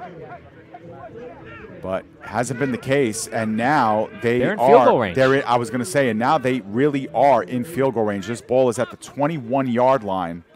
51 seconds left on our clock. It's unofficial. The Butchers down to 1 timeout. Sepinen is in motion. They look potentially in that direction. Isom takes off with it and throws it incomplete into open space. He got popped as he delivered that. Otherwise, that was in danger of being a grounding call of their own.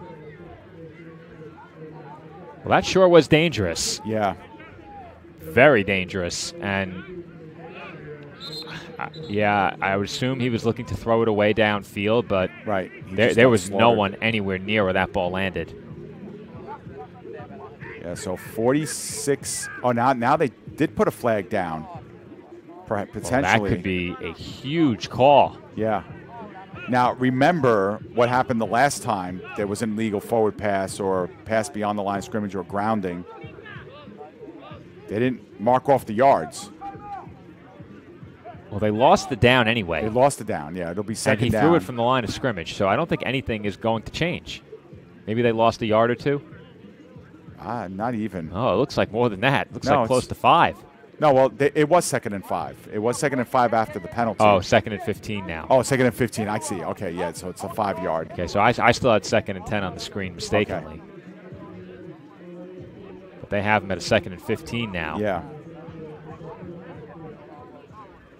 This game bogged down. That was 2nd and 10. That was 2nd and 10. I'm looking at it on the replay now. All right, so now it's 2nd down and 15 because of the 5-yard loss, or at least where the spot of the foul was and a loss of down.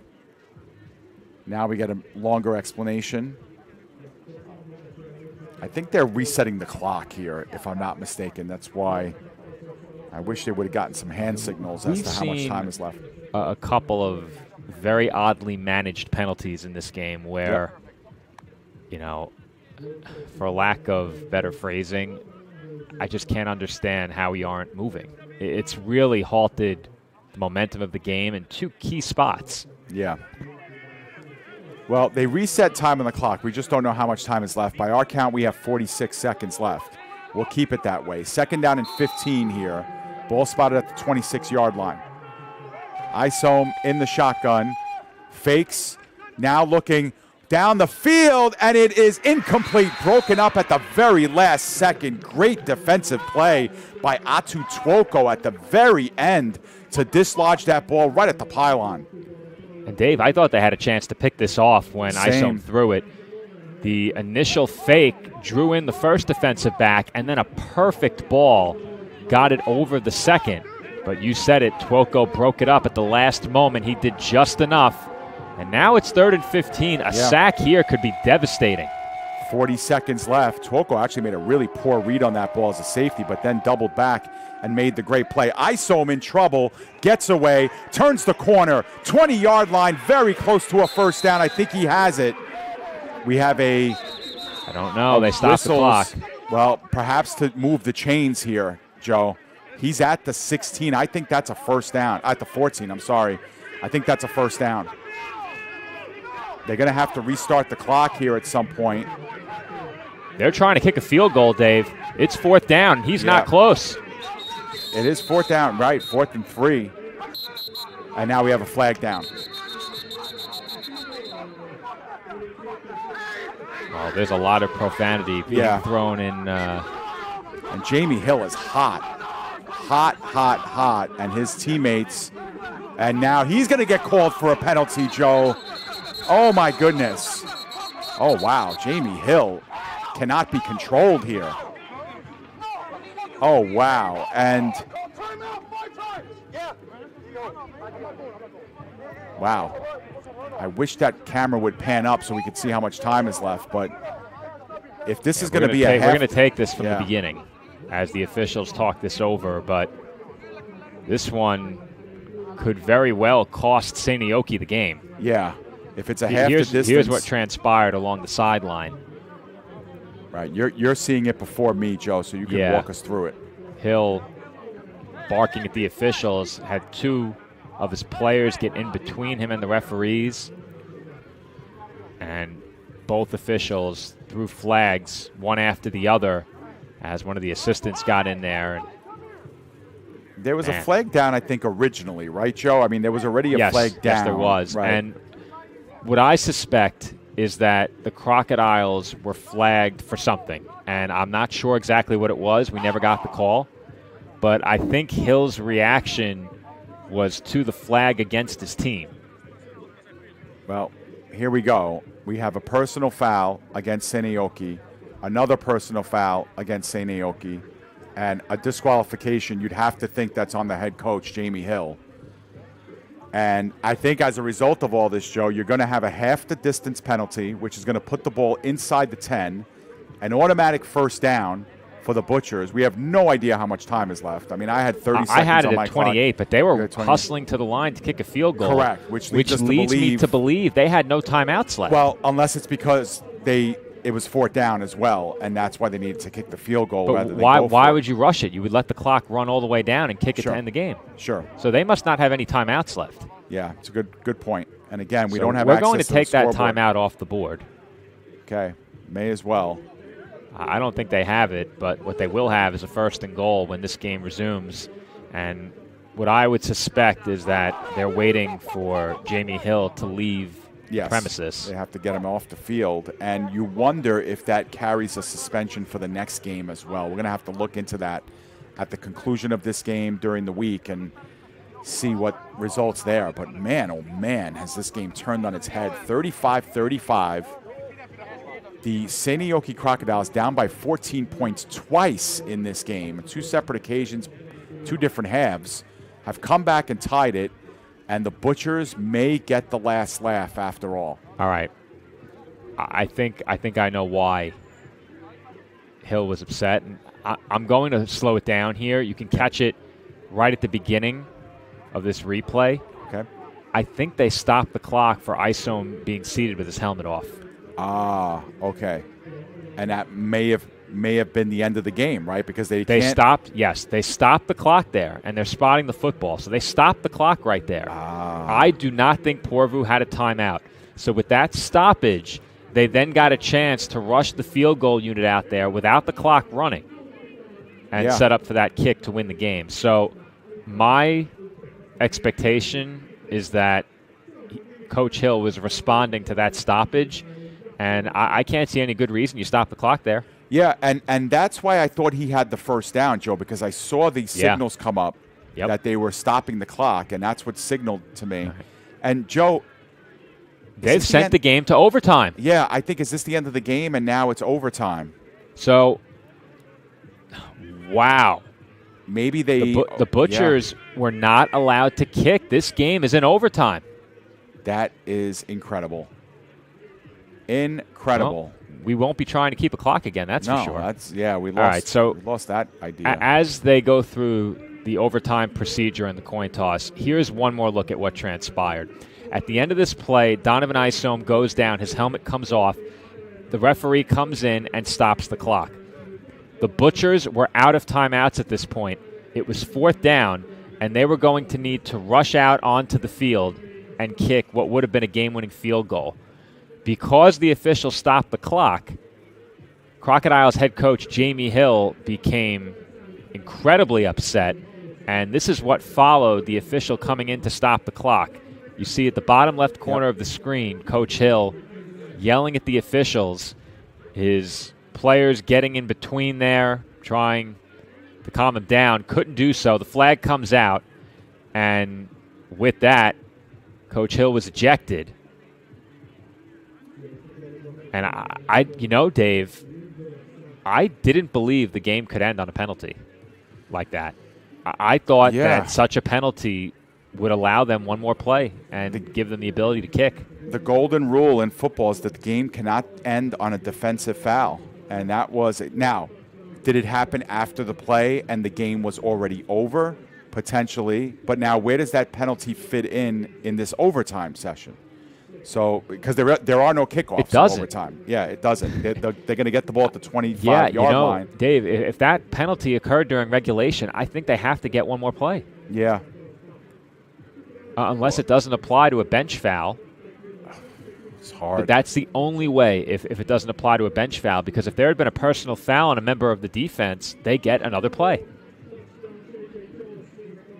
Well, Joe, in a game that's been really, really hard to decipher, especially in this fourth quarter with the penalties and with the yard marker and all that other stuff, just let's leave that in the Bermuda Triangle and let's concentrate here on overtime, I guess.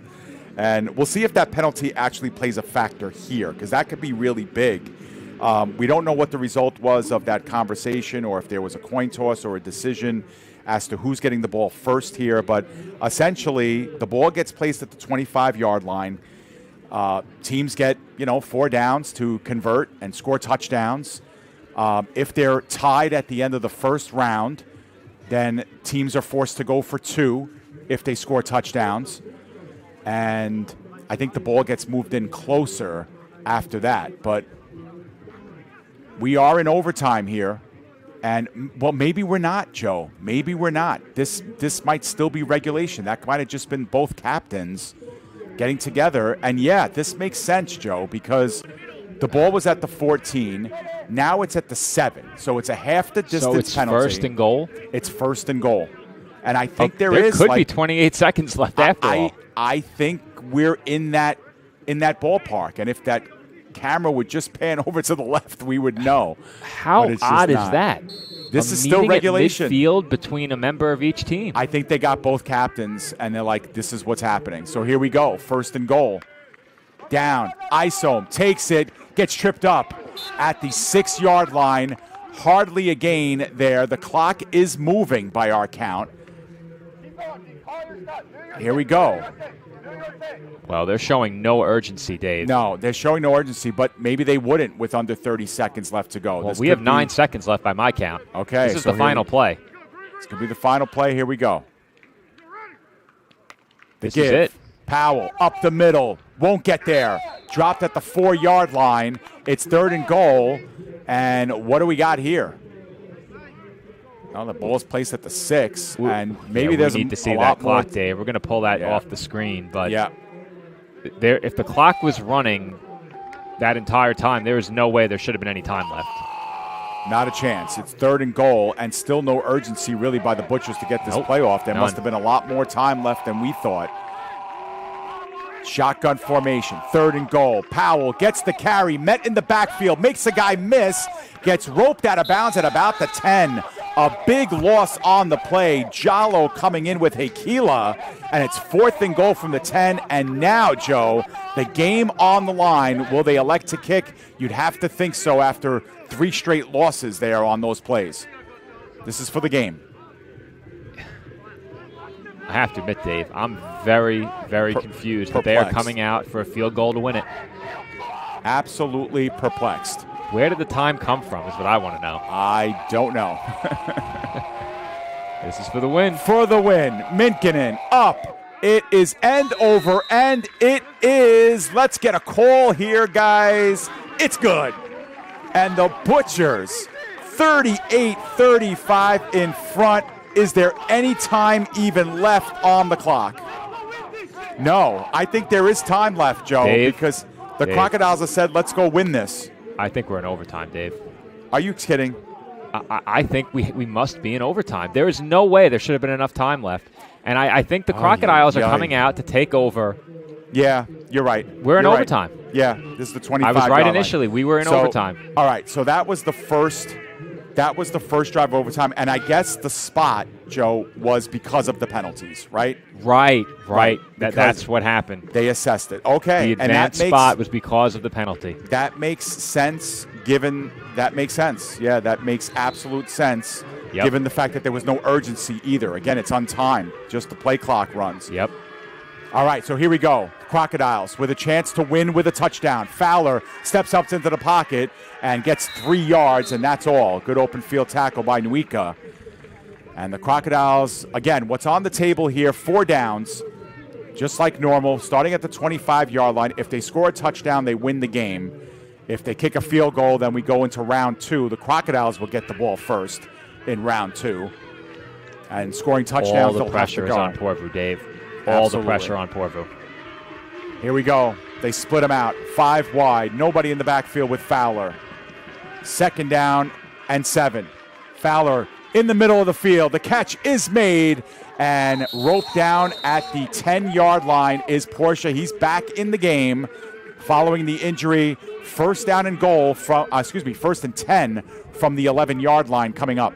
Another completion up that seam, Dave. Yeah. They love that concept. and they can register a first down without scoring a touchdown. Keep that in mind as well. They continue to operate with 5 wide. Seinäjoki with the game on the line. We are in overtime. First overtime game of the Maple League season. They work it out, and it's incomplete. Littlejohn almost was able to get to that one. Not sure if that pass was interrupted at the line of scrimmage or if a fingertip got on it. 2nd and 10. And something else that we need to keep in mind as this overtime continues, would the Crocodiles have any willingness to kick?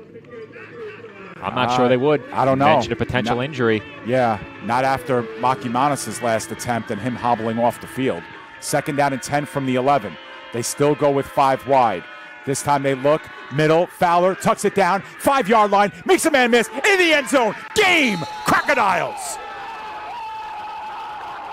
What a game and what a run by Fowler to win it in overtime. Here's one more look at it. We mentioned how well Isone performed on the ground all game. In the big moment, in overtime, trailing by 3, needing a score to end the unbeaten streak of the Butchers. Christopher Fowler takes it in from 10 yards plus out, and Seinajoki goes on the road and wins in Porvoo by a final score of 41-38. You're not supposed to come back down by 2 scores against this Butchers team. The Crocodiles did it twice in this game. It takes an extra frame, but they win it in overtime 41-38. And by golly, Joe, 2 weeks in a row, we have gotten amazing games here. And I think we might even be seeing a preview of a playoff game, maybe even the championship down the road. 2 undefeated teams. The Crocodiles stay perfect, improbably on the road in the manner in which they did. Let's not forget about the defensive stand in overtime as well. We thought it was the 4th quarter. It was overtime. They made a stand. They held Porvoo to -3 yards on that first drive defensively and then come back and score a touchdown. Unbelievable how they wrote this one up, Joe. And the Crocodiles down by 6 at halftime, down by 14 at one point in the 4th quarter, come back, win it in overtime. Improbable. What a game. Here's the big play on defense that set up the field goal attempt by the Butchers. And, you know, Dave, Porvoo didn't really seem all too interested in putting that ball in the end zone. They were awfully conservative on their possession there, ran it 3 straight times, if memory serves, and I'll have to go back to that first down play, see if I have it. Either way, they didn't make a strong effort to score, that's for sure. And we had that late flag against Jamie Hill and the Crocodiles on the sideline, which sent this game into a complete stall. And we came out on the other side of it in overtime, and we said it in the 4th quarter. Early in the game, it was the Porvoo defense that gave the Butchers all they needed on that side of the ball. They came up with the stops. 1 touchdown they allowed was on a short field. Another touchdown was scored by Seinäjoki on special teams. And at halftime, you had to be pleased with the way that your defense was playing if you were the Butchers. In the second half, the Crocodiles figured things out and were able to make some big plays, some timely plays, and most importantly, late game plays that allowed them to come back, get even. They did hold the lead, and Porvoo in overtime with the field goal to open the scoring. Seinäjoki again made the big play, doing a bit more than the Porvoo defense late, scoring the winning touchdown. And how about the performance of Christopher Fowler Jr. late in this game as well? He was phenomenal. Tough as nails. A lot of players. This young man too, Portia, just doing some tremendous things. Don't forget that kickoff return that got them back into the game. Just amazing. And Joe, you know, win or lose, either one of these teams, I think we knew coming out of this game that we were looking at 2 playoff teams. I don't know if this will be the matchup we see in the championship, but man, if this was a preview, it's going to be a real exciting Maple League playoff, semifinals and final. I think we can bank on these 2 teams being there towards the end. There's another meeting between these 2 teams in 2 weeks. We might have that one for you. Might be one that we can't possibly stay away from. What a game. What a mid-season matchup. And Seinäjoki wins the first of a couple of battles in the regular season, and who knows, maybe the first of 3 meetings between these teams. Yeah, I said it during the pregame. I think coming in, you look at the 2-3 win teams entering this matchup, and I think it was a safe bet to say that we're going to see both of these sides in the postseason. I don't think there was much question around that, barring a catastrophic injury. So, again, barring that, I think we should expect to see these two teams playing into September.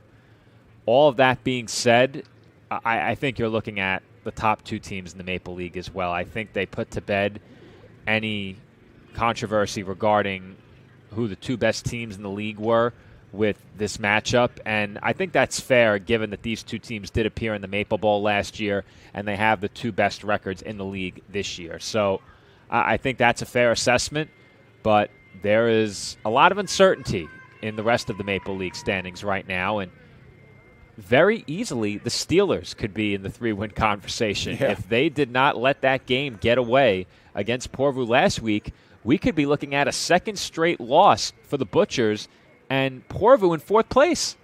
Yeah, and Porvoo's last 3 games have been decided by a total of just 6 points, and they've taken 2 out of the 3 of those games. But that'll pretty much do it for us, Joe. I don't know if you have the graphic for next week's games on tap, and we can tell our audience where we plan to be. We weren't planning to cover this one, so you never know what will happen week to week. But next week we will be where, Joe? Do you know?